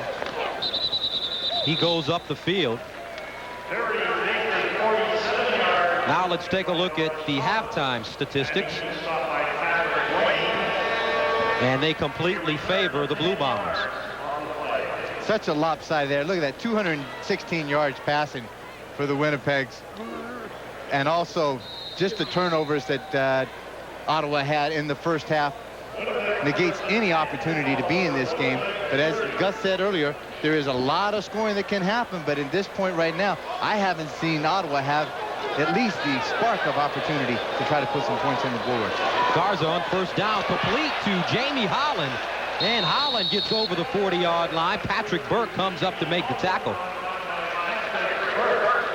Jamie Holland, Gerald Alphin, Gerald Wilcox, all coming up with big games today. Receptions when they need them. And you notice this team, when the football is thrown to them, if it's thrown in the general vicinity, they usually bring it in. They can go to this thing. They have been schooled very well as a receiving corps that no matter how hard that quarterback's working back there, as long as he's got the ball in his hand, you keep working, and he'll try to get the ball to you, and these guys squeeze it and tuck it away when he does come in their direction. And another reception by Holland at the 50-yard line.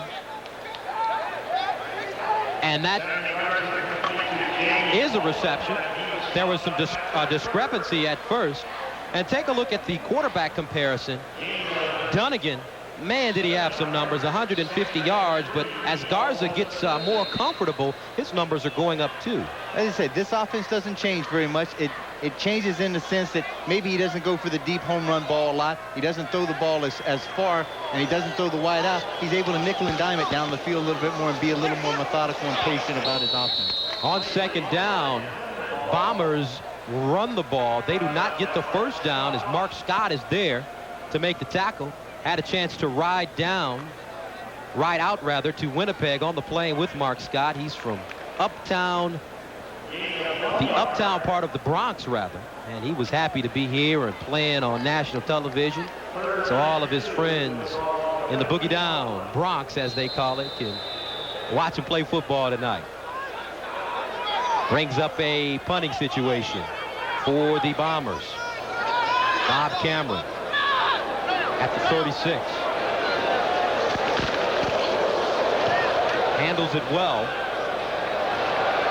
Mazzoli dodges one tackle, stays on his feet, and Donald Smith eventually brings him down. 11 minutes, 14 seconds into the third quarter of play, and Winnipeg leads it 26-0. Stay with us. Trying to put some points on the board. They have the football now, but right now let's go down to the sidelines where Mike Mayock is standing by with a guest. Thanks, Gus. Joining me is David Williams, wide receiver here for the Winnipeg Blue Bombers. And for the folks back in the States, David played at University of Illinois in 83, 4, and 5 with Jack Trudeau. Now, David, you've been up here. This is your 7th year. You've been one of the most productive wide receivers in the league. Anything you want to say back to the people in the States? This is a very exciting game, and I'd like to say hi to my wife and my little boy, David Jr. How you doing, David? Now, let's talk a little bit specifically about the injury. 4th game, you've already got 30 catches. What happened? It was just a simple injury. I was just running a simple 5-yard route, and I was coming back to the ball, and my leg just went out on me. Well, hold on 1 second. Gus, up to you. On first down. Big time hit by Kelvin Smith as he brings down Jerry Collins. Now let's go back to Mike.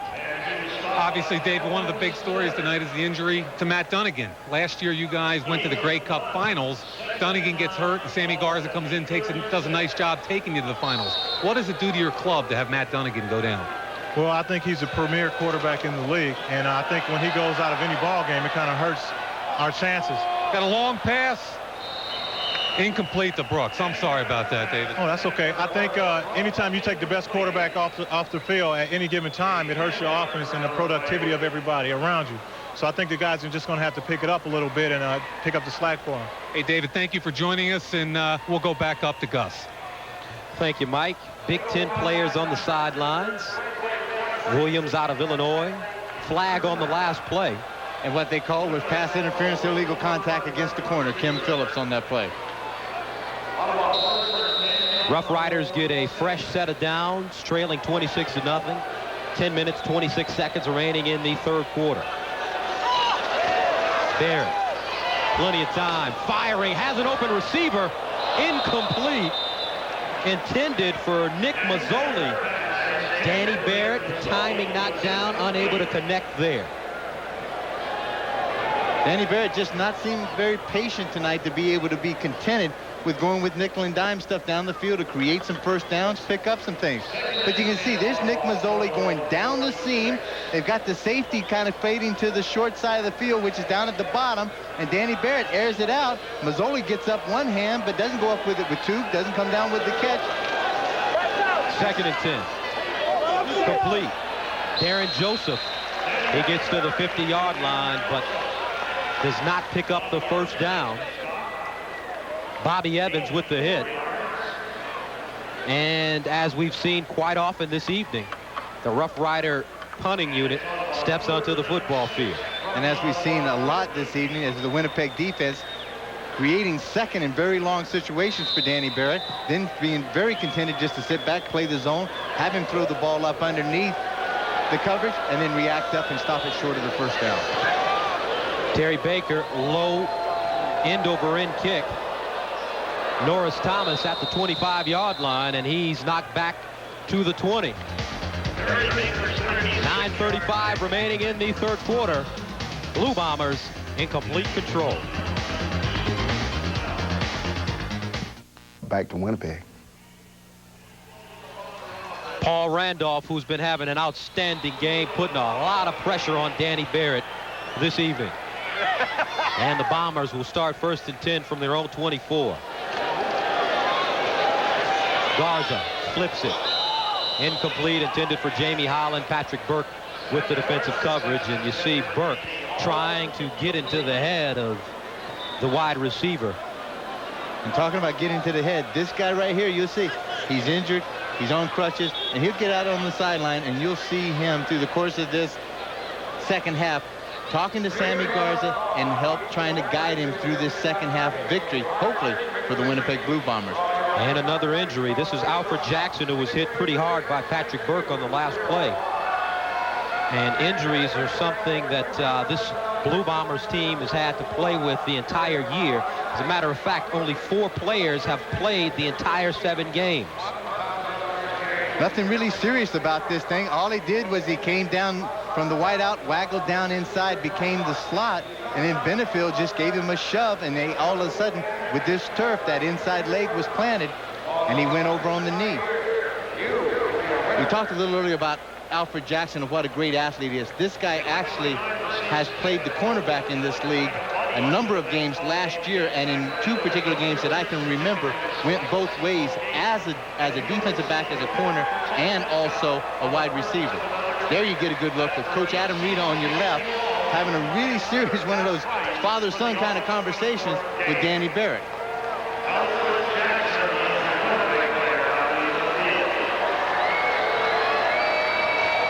Coach Adam Rita, who was in 1991 the coach of the year in the CFL as the head coach of the Toronto Argonauts. And there's Matt Dunnigan taking a look at his right knee, and hopefully it's not as bad as it does look. 2nd down and 10. Garza, incomplete pass intended for Boyko. Andre Francis on the coverage. So here comes Bob Cameron. We have not seen him a lot this evening. The punter for the Blue Bombers as Sammy Garza comes off the field. He only had 4 punts last week against Ottawa also. With Matt Dunnigan in there, as you say, he keeps possession of the ball, moves it up and down the field. The kickers really don't get a good chance to air that leg out. But Ottawa at this point should get good field position with this punt from deep in Winnipeg zone. Cameron gets it off, end over end punt. Campbell fields it, and he is clotheslined by Blaze Bryan. Flags hit the field, and that will definitely be a face masking penalty. And that's the thing, Kep. I mean, when you're running back punts, you're almost like a kamikaze out there because you never know what can happen. I can tell you one thing. They just started about a number of years ago. Winnipeg 59, 5-yard penalty. We'll listen to the call there. It's a no yards penalty, 5 yards penalty against the Winnipeg Blue Bombers.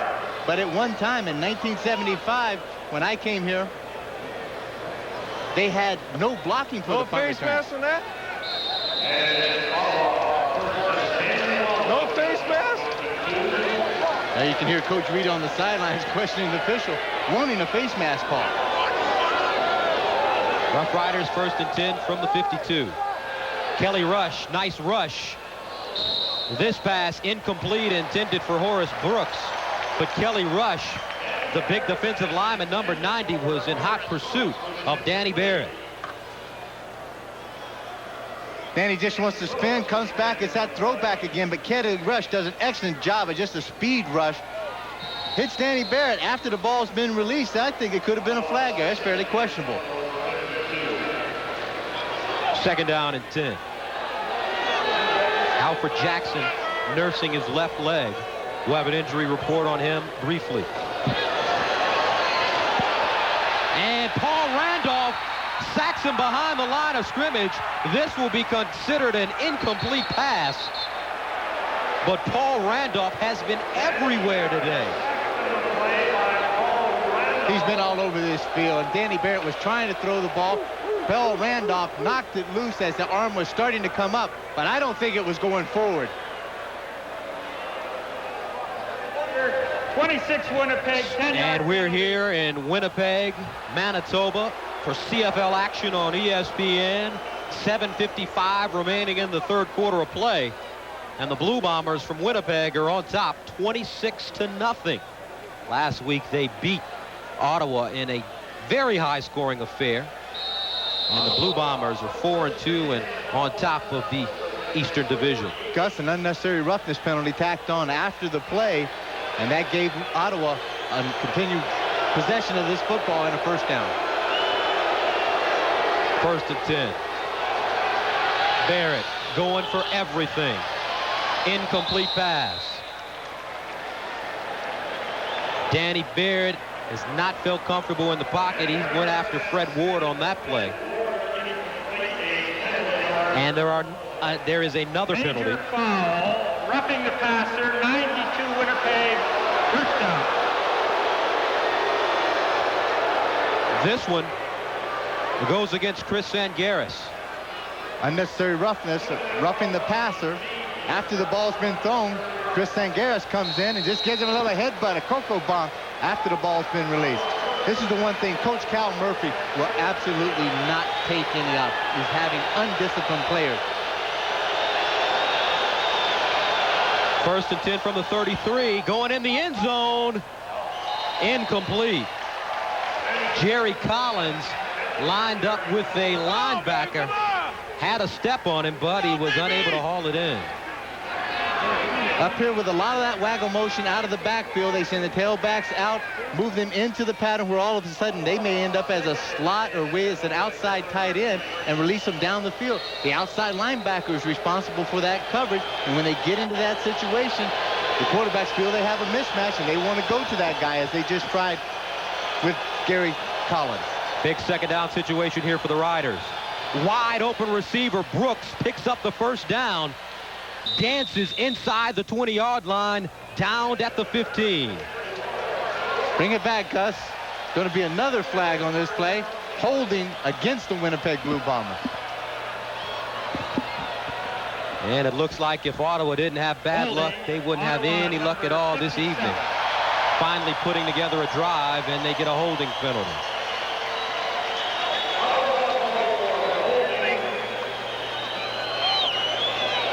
.6:57 remaining in the third quarter of play. Second down and 20 yards to go from the Winnipeg 43-yard line. Take a look just to the left of your screen here. That's Brad Turney, the offensive left tackle. All he does is just take a good arm bar on Lloyd Lewis and just drags him right down for the holding call. Barrett going up top again, and it's incomplete. Nick Mazzoli, the intended receiver, but he had a number of blue jerseys hanging around him there.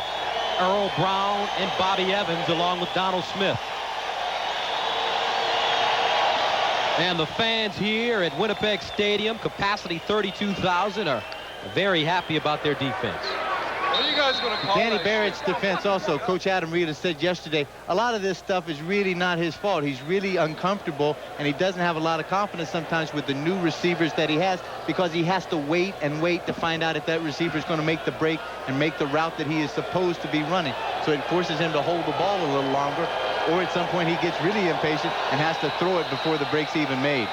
And Terry Baker comes on to attempt a 52-yard field goal.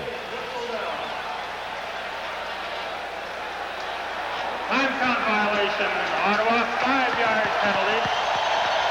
And this penalty goes against the Riders, and they'll move it back 5 yards.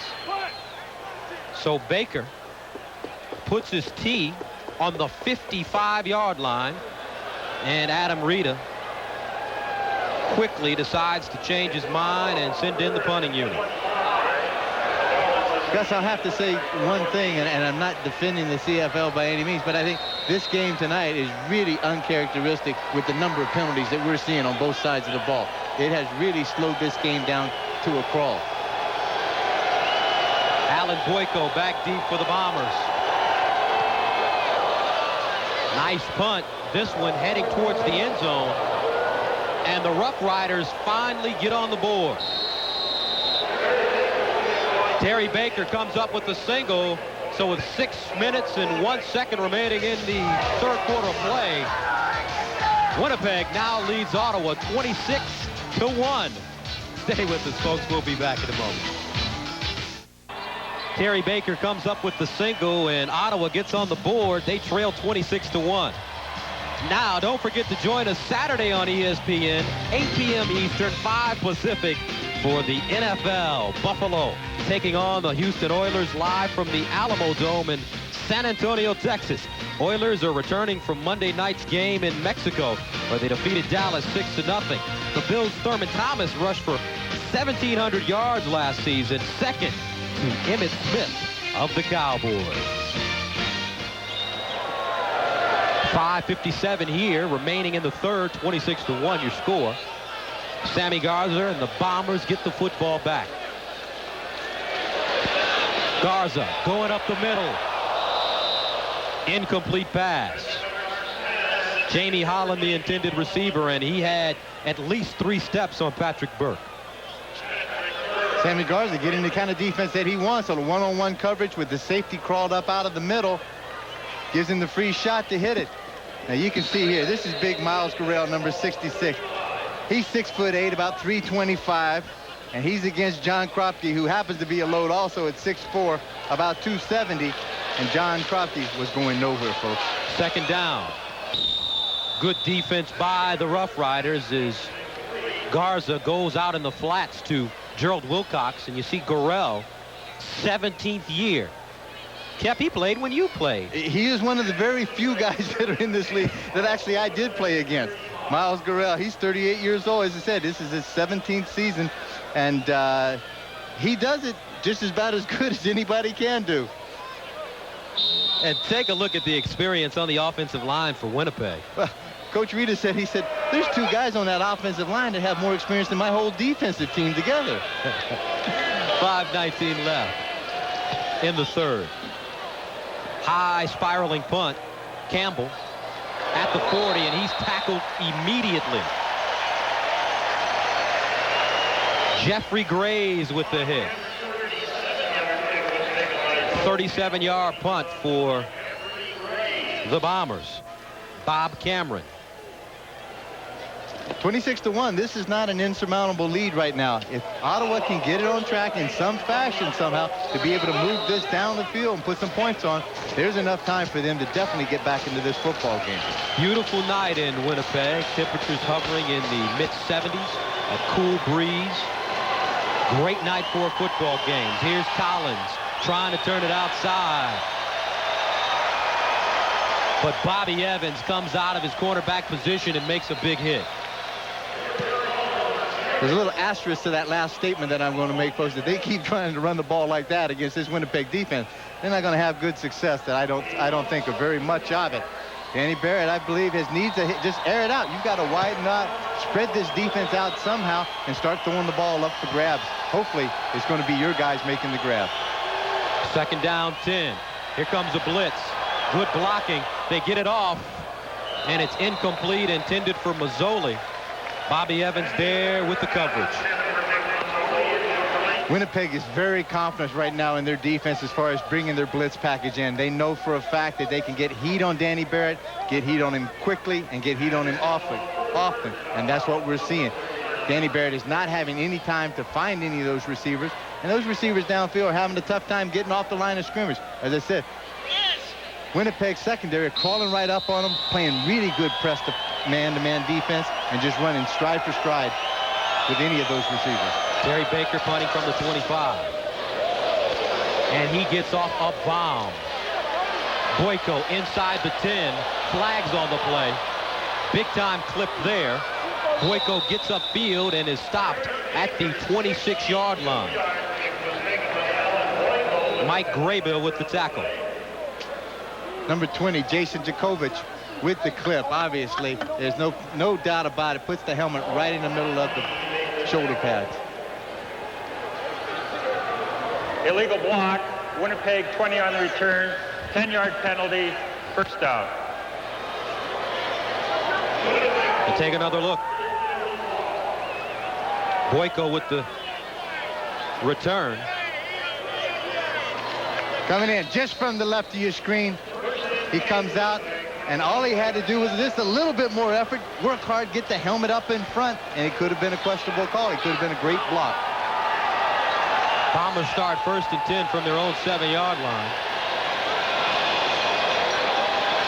Garza passing from the end zone. This one knocked down.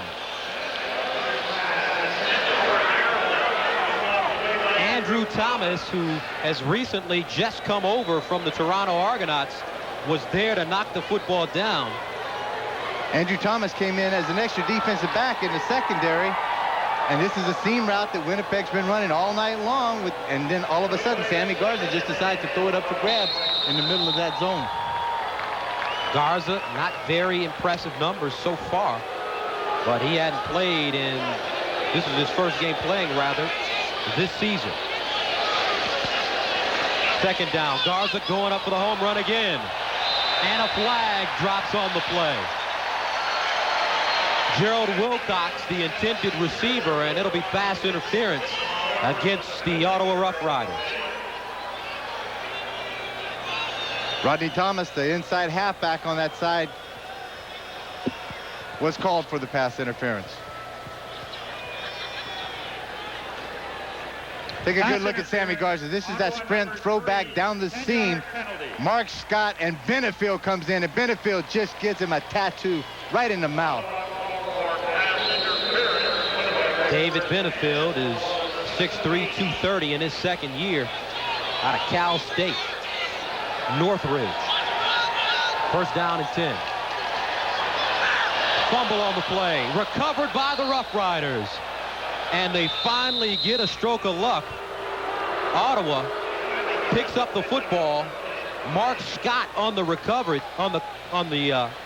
he recovers it. Now, I think at this point, this could be considered, on the shovel pass, it is called an incompleted pass, okay? There's no foul, and we have an incomplete pass on the play. Exactly. The shovel pass inside is considered a forward pass, so at this point, when it's dropped, it's dead ball. Blaze Bryant, that tailback at the top, all Sammy Garza wants to do is shovel it back inside. Blaze doesn't even make an attempt to try to get the ball because I guess he's very much aware once the ball hits the ground, it's dead. Second down, 10 for the Bombers. Garza, straight drop. Incomplete. Intended for Jamie Holland, but Patrick Burke there again to break it up. Patrick Burke came into this game with only one knockdown, but this evening he has at least 4.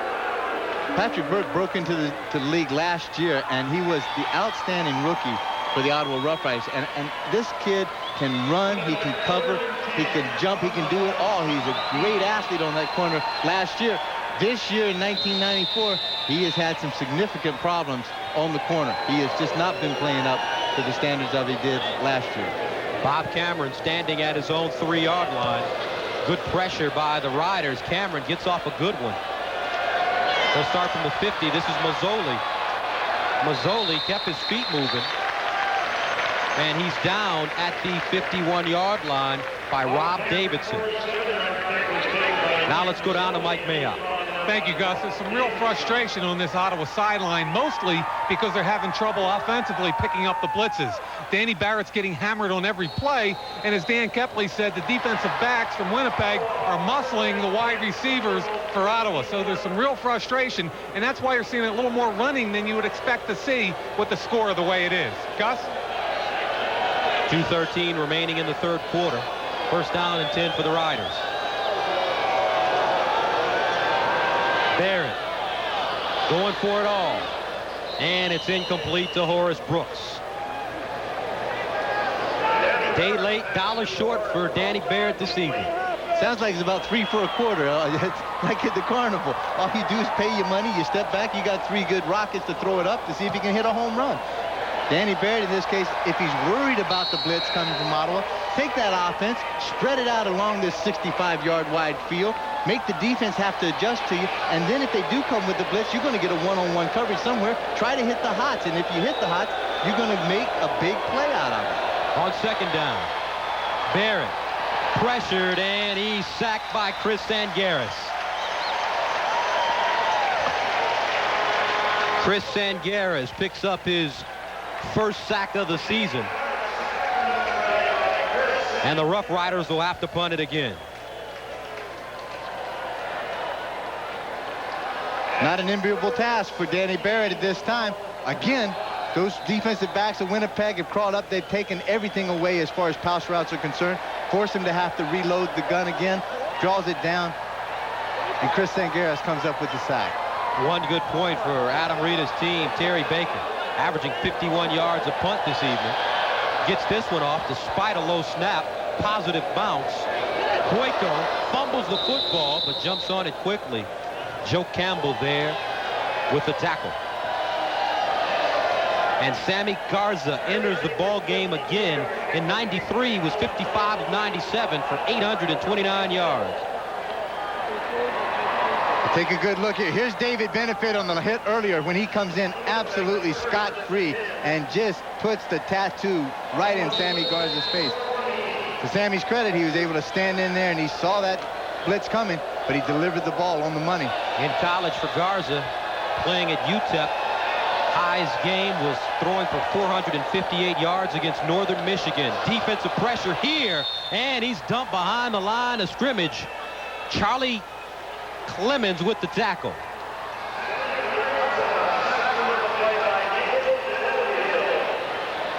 Excuse me, David Benefield with the tackle. Benefield making his presence felt again. David Benefield has just been a tremendous asset to this Ottawa Rough Rider team.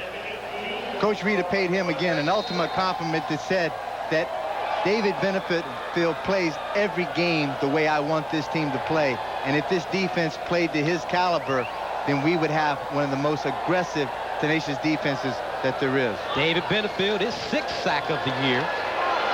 Garza scrambling, gets it off, complete. This is Boyko at the 40-yard line, still on his feet. Alan Boyko gets up close to midfield. Andrew Thomas with the tackle. Another miscue in this Ottawa secondary allows Boyko to get wide open. Sammy Garza had enough time to throw the ball. Take a look.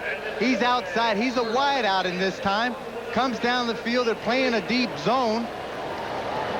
All he does is settle down behind the corner. Andre Francis is right there in front, and all he does is have to pick up the ball. He's got no help from the halfback, Rondy Thomas, over top. 47-yard gain. 1st and 10 from the 53. Bryant trying to turn the corner, sheds one tackler, and is finally ridden out of bounds by Andrew Thomas. But a good effort there by Blaze Bryant. And that's the end of the 3rd quarter of play, and your score, Winnipeg on top, 26-1. Stay with us. We'll have the final quarter coming up. Legend in Winnipeg. That's right, folks. Dancing Gabe, and he's doing a little boogieing in the stands and trying to get the fans pumped up here. He's checking out. He's going down to the airport to catch that Learjet. I think he's got a gig down in Las Vegas or something, doing some dancing. 26-1 is your score, and we're all set for the 4th quarter of play. And folks, you got to remember, in the Canadian Football League, it's never over until it's over. And that's one thing that you're definitely aware of up here. It certainly is. And the fact is, in the last 3 minutes of the 4th quarter, the clock is stopped after every play. And then it is, once the ball is placed down, then it is restarted. So you get a lot of plays at the end of this game. And the fans here at the stadium in Winnipeg starting to get fired up, looking for some points to get on the board after Sammy Garza found Alan Boyko to end the 3rd quarter. Garza in trouble, finds his receiver, complete at the 35. Jamie Holland hauls it in. Great athletic play, and he's stopped by Patrick Burke. Just made something out of absolute nothing. He's supposed to be sacked in the backfield. Sprints out to the corner. Good coverage on the front side that time. And he gets out of the containment, and then all of a sudden he just hangs it up to dry this time. And Patrick Burke just makes a bad play. He tries to come underneath Holland and pick the ball off. Quick spin move this time, gets away from Leonard Johnson. Is able to find Holland way down the field. Takes a little bump right at the end. Keeps the ball going. 18-yard pickup. Garza going in the end zone for Holland again. Incomplete pass. And looks like it could have been interference. Andrew Thomas and Andre Griffin defensively for Ottawa. And Gerald Alphin not happy. Jamie Holland. Take a look. This ball's up in the air. It's hanging. Let's take a look. There's some contact right there. The ball had not passed the receiver. And I think Andre Thomas got away with one. You can see the look on Coach Cal Murphy's face. He doesn't agree with the call. His team up 25 points, 13:46. We're just into the fourth and final quarter of play. 2nd and 10. Garza going in the end zone again.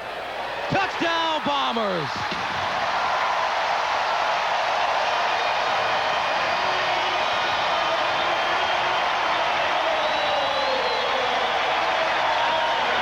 Alan Boyko with the touchdown. His first of the year, his 4th reception of the year. Folks, this just isn't supposed to happen from a defensive perspective. 4 wide receivers to the wide side of the field. Sammy Garza just comes back. It's a one-on-one coverage. The corner, Patrick Burke, against Boyko. Boyko's able to outleg him. He airs the ball out. And Boyko gets underneath and makes a major reception. That's a happy Sammy Garza right there. That brings on Troy Westwood as you take a look at Cal Murphy. His expression still hadn't changed despite his team's 32-1 lead. Westwood good on the convert, but there is a flag on the play. Alan Boyko, 35-yard touchdown reception, and take another look at it. Take a look. Look at all these receivers over here to the wide side of the field. It spreads the defense and the safety over to the wide side also. Now you got a problem over here. It's just a one-on-one basketball. They cleared the zone out. They're going to let this guy move and work and see if he can come up with something. And it's nothing fancy to it. There's no imagination. He just runs it straight down the field. Garza airs it out. Take a good look here. Just throw it up high and let him catch and run underneath it. Pitch and catch for the Bombers. Sammy Garza started the day 6 of 10 for 58 yards. Had thrown no touchdowns, and that is his first of the 1994 season. Procedure penalty called on the extra point, so they'll do it again. This is Westwood.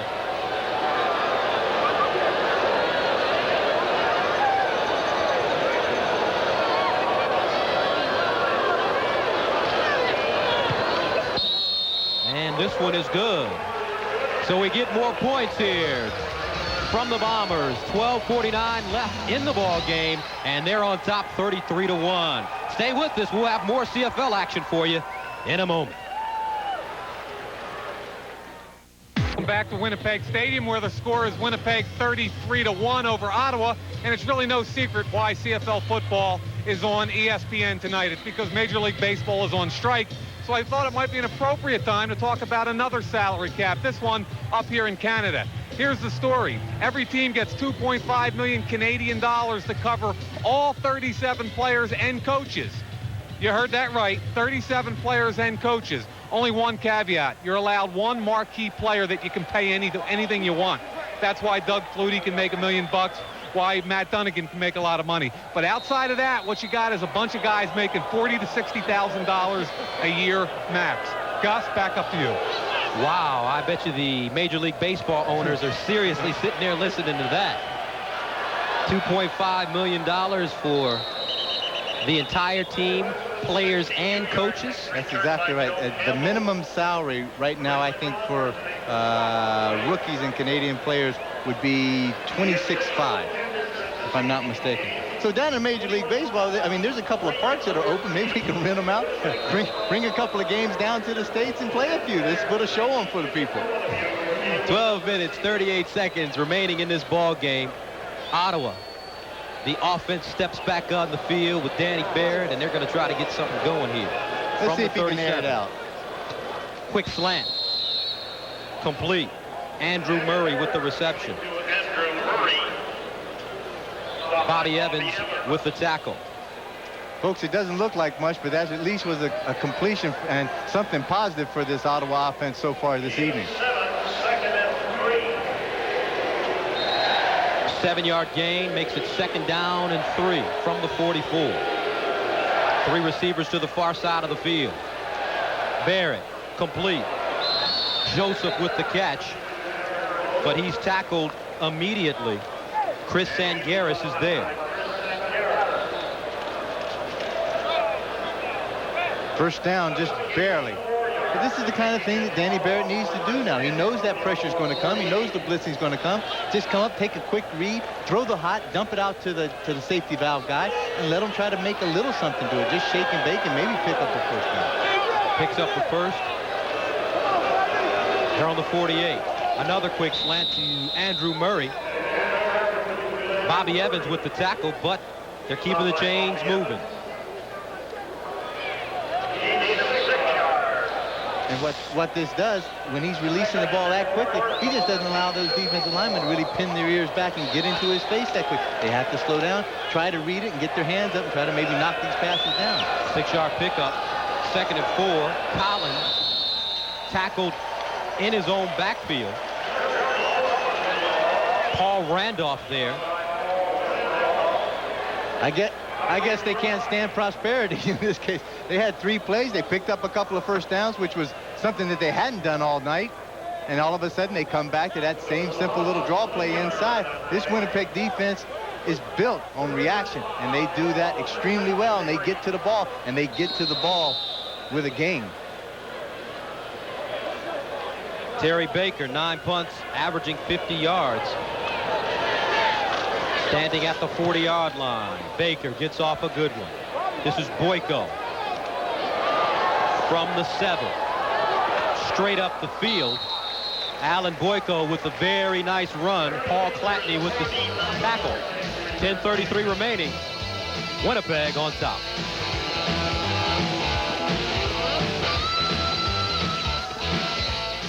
Three remaining in the 4th quarter. Winnipeg with a solid lead over the Ottawa Rough Riders. Now, if you're hooked on CFL football, you better join us on Saturday, 3:30 p.m. Eastern, 12:30 Pacific, as the Edmonton Eskimos take on the Gold Miners from Sacramento. Edmonton 4-2, Sacramento 3-3. And Edmonton linebacker Larry Ruck leads the CFL with 34 tackles. Join us on the Deuce.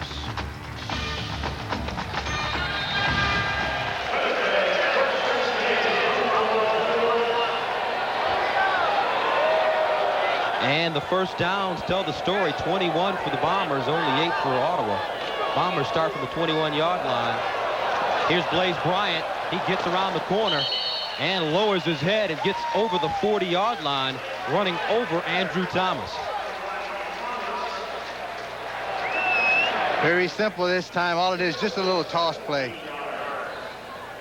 We're going to get David Black, the guard on that side. All he does is pull out around the side of it, leads Blaze Bryant down the inside, and Blaze picks up a significant amount of yardage, first down, and this is all Winnipeg wants to do right now. Keep the clock running, move, keep possession, run the clock down. Bryant came into this game with 319 yards rushing on the year, and here he is, keeping it on the ground again. Bryant tackled by Mark Scott, but he picks up 6 yards.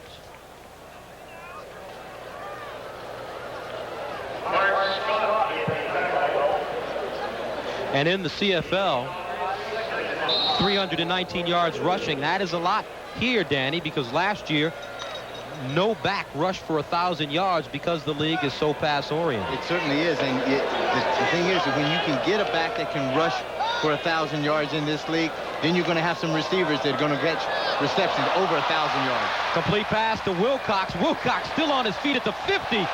And he is clotheslined by Mark Scott, and he is not happy about that at all. Mark Scott with the Dick Night Train Lane type tackle.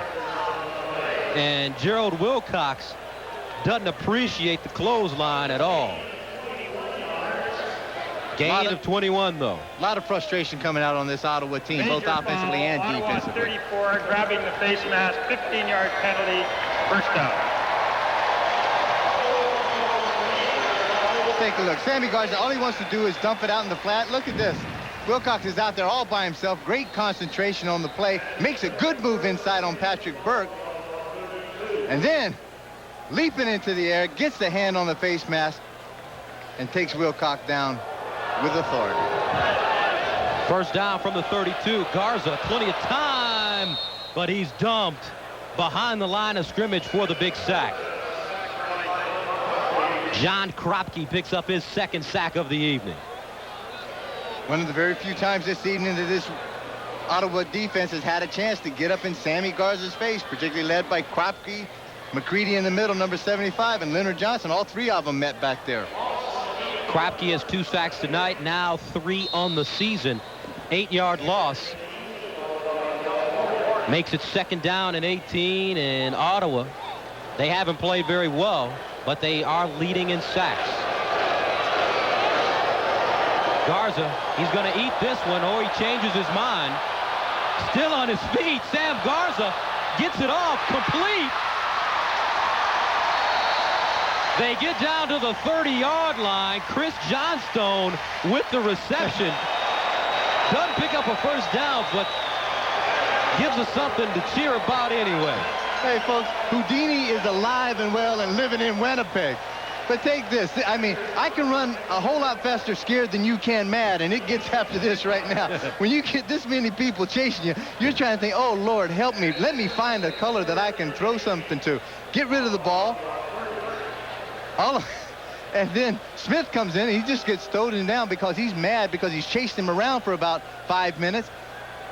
Chris Johnstone comes back, makes a knee catch, picks up the ball, and puts it into Troy Westwood field goal range. 38-yard attempt for Westwood, and it's good. Troy Westwood nails a 38-yard field goal. 7:27 remaining. 36-1 your score. Back at Winnipeg Stadium, as you take a look at Kelvin Smith, he is one of the very young and good players from Florida State, along with Kelly Rush, and according to Coach Murphy, who he's standing next to, Smith and Rush have a whole lot of talent and bright futures if they keep their heads on. And Coach Murphy has kind of a pipeline down in that FSU down there to get some good players up here. What Winnipeg did this season also was to go down and hold a mini tryout camp at the University of Tennessee at Martin, and they found a lot of players, which Calvin Smith happened to be one of them. In the offseason, he's been an assistant coach at Bethel College in Tennessee. Rough Riders will start from their own 36-yard line. 7:12 left in the ball game. Barrett firing, and this one's incomplete. Darren Joseph unable to hold on to the football. Now let's go to Mike Mayock. Hey, Gus, the story on Calvin Smith really goes beyond just Cal Murphy's son, Mike, finding him and getting him the tryout. This is his first football game in 4 years. When he was a sophomore at Florida State, he was an honorable mention All-American player. He hurt his neck seriously his junior year. What happened was he rehabbed, came back, but the Florida State doctors wouldn't let him play. Now, 4 years after his last game, he gets his first start. Back up to you, Gus. Well, this is a big day for Kelvin Smith, and he's played very well. Pass is complete. Fred Ward with the reception at the Winnipeg 50-yard line. We're just going to go for nod. You got that holding against the Ottawa offensive line. Oh, making the stop. And a penalty will kill the play again for Ottawa. Holding, Ottawa 55, 10-yard penalty, second down. That's Brad Cherney, number 55, getting his first start after a fellow by the name of Chris Giaskis went down with an injury. And unfortunately, Tierney's having his hands full, literally. Makes it second down and 20 for the Riders. Ball on their own 25. Trying to get something going, some kind of motivation to take into next week. Barrett going up top again. Incomplete pass, looking for Ward, but Kim Phillips is there on the coverage. Ward is quite the story because he started off the season in the preseason with Winnipeg. So this Winnipeg team is very, very familiar with Fred Ward. He had 4 catches for 120 yards and 2 touchdowns in the preseason with Winnipeg. So when he switched over to Ottawa, he came in, and his first game was a couple of weeks ago, Ottawa against against Hamilton in Hamilton, and he started off with 2 touchdown catches in the first quarter. The 11th punt for Terry Baker. This one not a very good one. Fielded by Boyko, and Boyko goes down immediately. Paul Clatney with the tackle. 3-yard gain.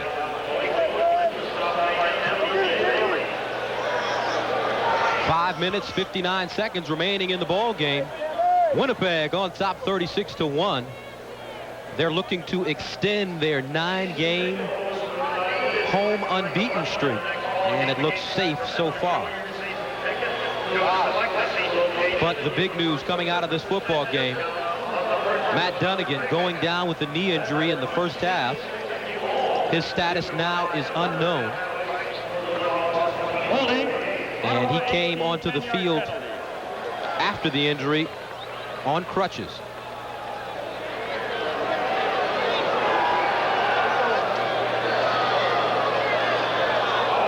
And we're going to have an illegal substitution, and then you get a good look at Matt Dunnigan's back there. There was a late flag called against the Ottawa Rough Riders. Winnipeg getting a 10-yard penalty, moving the ball forward. So you see a lot of high scores in the CFL. Can you attribute that to situations like this where they continue to try to score points despite an overwhelming lead?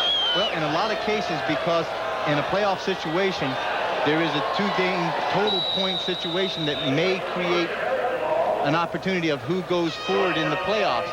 So sometimes in this case, you're not really trying to rub their nose into it. You're just trying to score more points, because if it does come down to that 2-game total, you're just trying to have as many points as you can possibly have at the end of the season to dictate the playoffs. Blaze Bryant with the rush, but he's tackled 1 yard behind the line of scrimmage by Corey Dowden. Brings up 2nd and 11.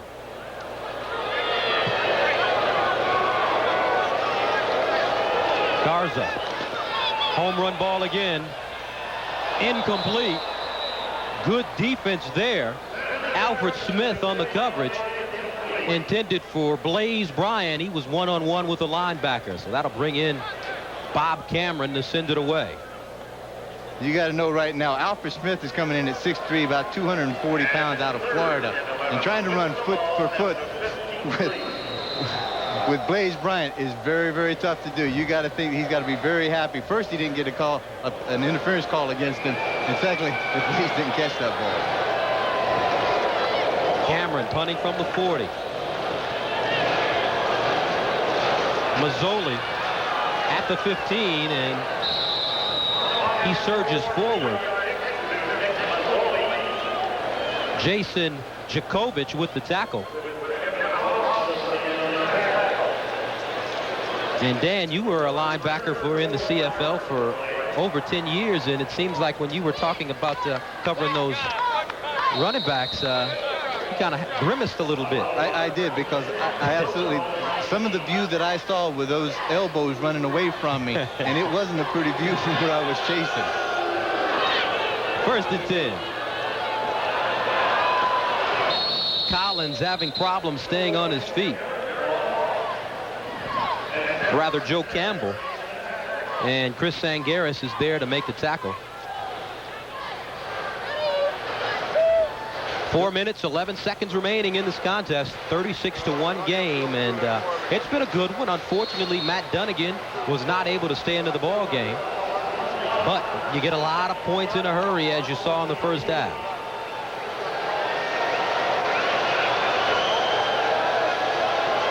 Second and 11, loss of 1.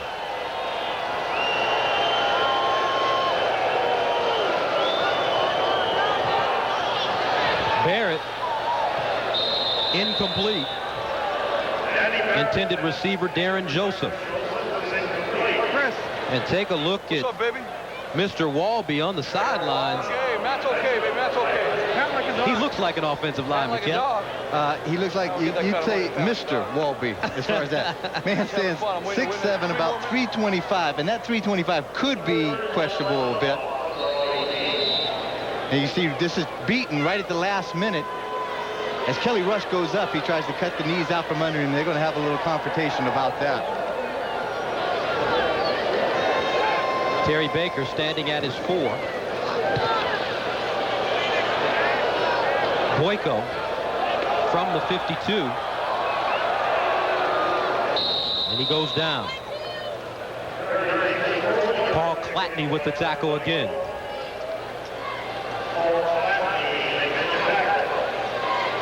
.315 left, and you look at Cal Murphy, and I tell you, this Winnipeg team has a very rich tradition. They certainly do. The Grey Cup appearances that they have, it says 5 times in the last 10 years. They won it in 1990, 1988, and 84, and 10 overall titles. This is a team that is rich with winning and being at the show. Bombers from the 52, draw play to Bryant. He goes down. John Kropke with the tackle. Kropke has had a really good game tonight. 2 sacks. And we're at the 3-minute warning, rather. And your score, 36-1. We'll be back with the final 3 in a moment. Good Danny Barrett, the quarterback for the Riders, on the sidelines, and he's had a good season so far, but tonight is not one that he will remember fondly. Barrett having problems connecting with his receivers all evening, and his team is down 36-1. Coach Rita stated earlier in this season that Danny Barrett is my man. I'm going to win with him, I'm going to lose with him, but the main thing is I'm going to stick with him. Also on the roster for the Riders, former Syracuse quarterback Don McPherson, who also played with Buddy Ryan and the Eagles for a time being. He's the 3rd string quarterback. 2nd and 12 from the 50. They run the reverse. Holland turning the corner, stays in bounds and gets over midfield.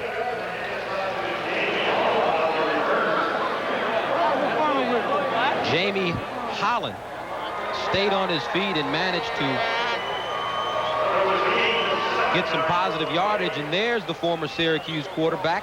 2 of them up here in the Canadian Football League. Marvin Graves for Toronto and Donnie Mack here. Donnie Mack was with Hamilton for a couple of years, and he really had a tough go of it. I think, in a sense, lost a lot of confidence in himself and probably in his abilities. And Coach Adam Rita has really pledged that he's going to see if he can build some confidence back in that young, great potential quarterback. Mazzoli from his own goal line. And Jeffrey Graves drags him down at the 5. But another penalty litters the field, rather. Surprise. We got another penalty here. So it has been a game with a lot of penalties this evening. For Ottawa, they've been penalized coming into this ball game 78 times for 623 yards. Not too much better for Winnipeg. They've been penalized 63 times. Too many men, Ottawa, 10-yard penalty, first down. For 521 yards.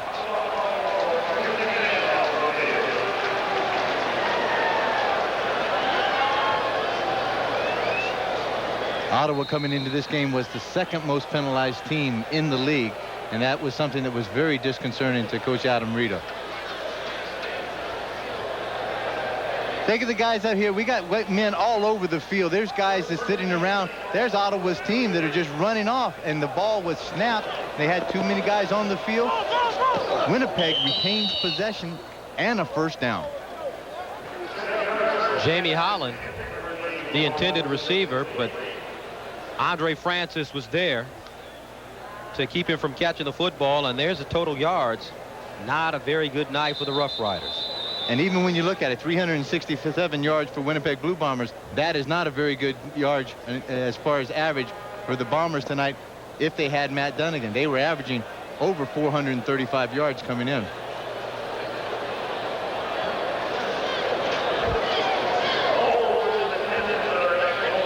And there's an injured player on the field. Looks like a secondary player from the Rough Riders. You take a good look right there. Sammy Garza's, and the guy that's doing most of the talking over there is Matt Dunnigan. They have a very, very close relationship. Not nearly as close as Sammy Garza does to Coach Cal Murphy, for the main reason.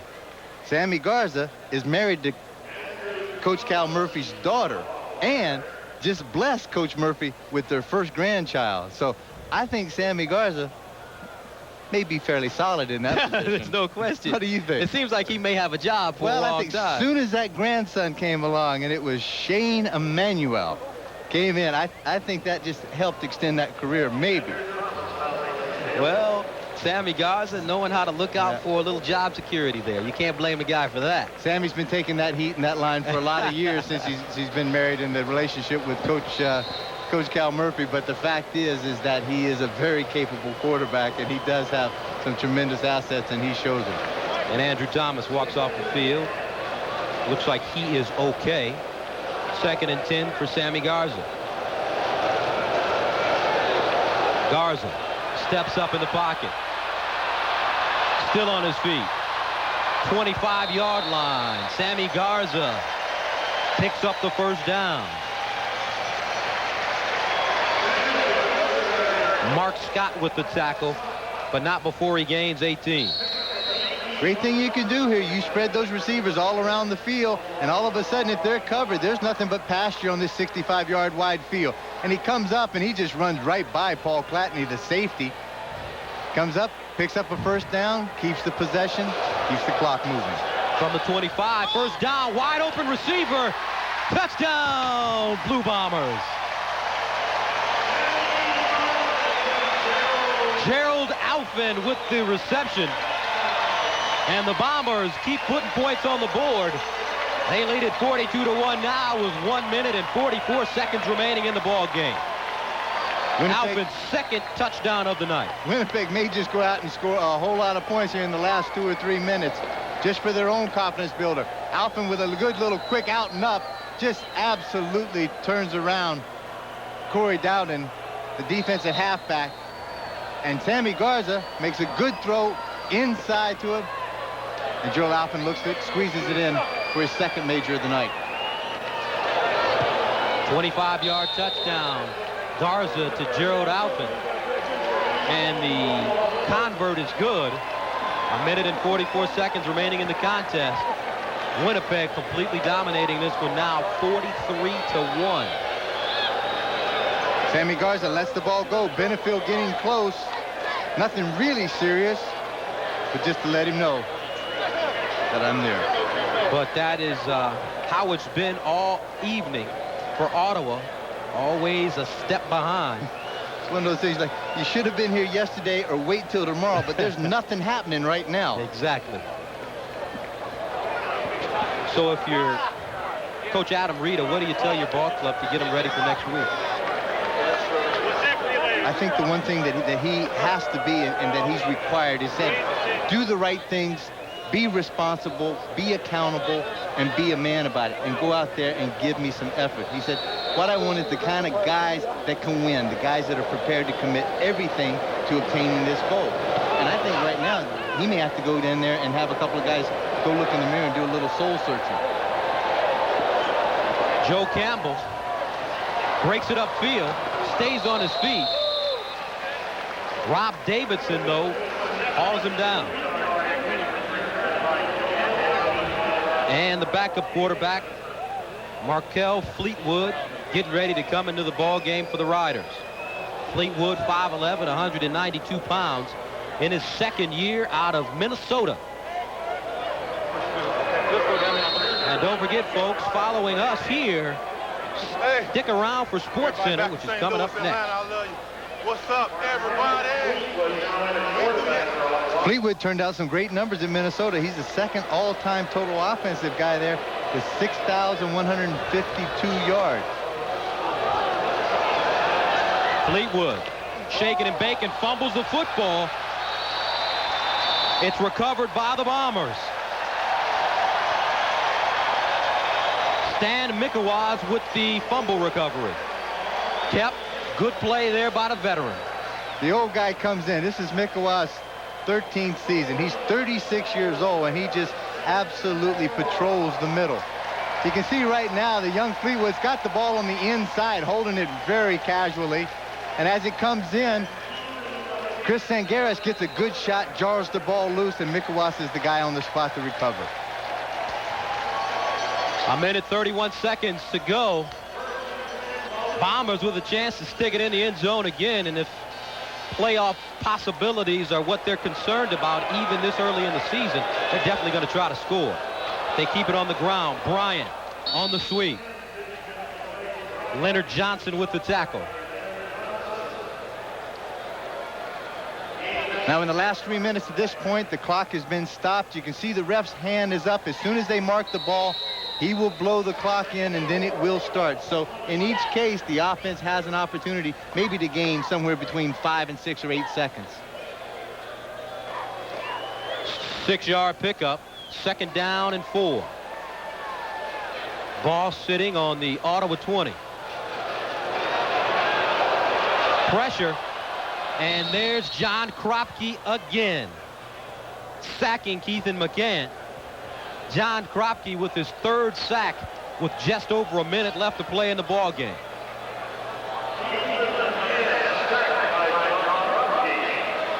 And an injured player on the field, Leonard Johnson, but the big fella gets up.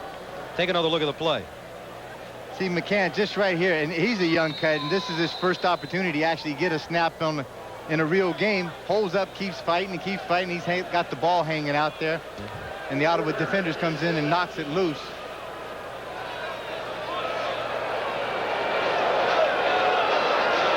Westwood in to attempt 38-yard field goal, and it's good.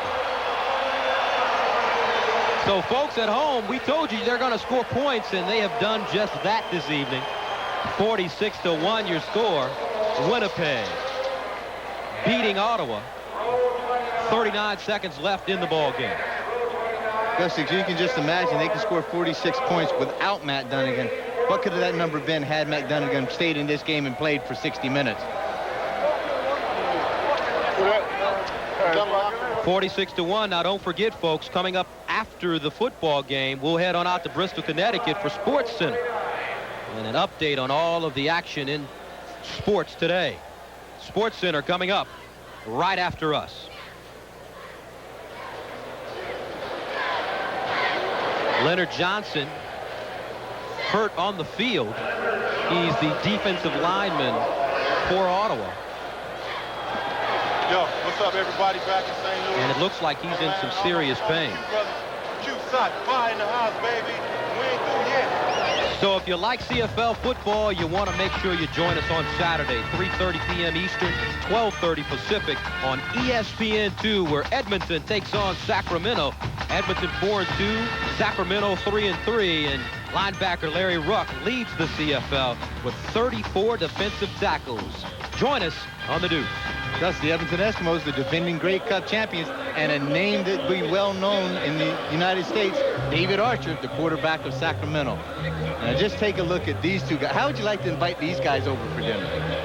We're going to have a lot of food for these two men. Make those guys happy. And they call them the bookends, and they are definitely that. That's Miles Gorell and Chris Walby. Gorell, again, as I said, he's 6'8", about 325. And Chris Walby, 6'7", 325. That's a lot of man. That's a whole lot of man, buddy. The CFL, a beautiful, beautiful night this evening, folks, here in Winnipeg, and a good crowd on hand to watch the Blue Bombers as they will improve to 5-2 on the season. First down. Riders keep it on the ground. Riders will fall to 2-5. But if you just take a look at that, by the way, that Chris was voted as the most outstanding offensive lineman last year, which is the second time that he has awarded this award in the CFL. Now, look at those arms. Take a look right there. Now, we got to get these, and those guys, those big offensive linemen, they always want to get those arms showed up. Once they get them that big, you want to pull that jersey up just as high as you can and say, which way is the beach? 15 seconds left in the ball game. They're going to go for it all. On second down, this one sails out of bounds. 8 seconds remaining. Time for one more play, possibly two. So we've had a good one for you this evening, folks. Winnipeg and Ottawa. 46-1 your score. Illegal procedure. Ottawa 26, decline, third down. Illegal procedure against Ottawa, declined by Winnipeg, and it'll make it third down. Third down, 8 seconds left in the football game. Winnipeg goes to 5-2. Winnipeg to 2-5. And let's see if the Riders may have a trick or two up their sleeves as Terry Baker comes in to send it away with 8 seconds left in the ball game. Man, if they had a trick, I would have suggested they may have had to use this just right after the opening kickoff in this one. And let's see what they're going to try to do here, Gus. Baker gets it away. Thomas at the 22. And that is the end of the ball game. Final score 46-1. Winnipeg improves to 5-2 on the season as they defeat the Ottawa Rough Riders. And take a look at your conference standings. The Bombers now go in front of Baltimore. They're 5-2 on the season. So final score 46-1 for Dan Kepley and all of us here at ESPN. So long, everybody. SportsCenter coming up next.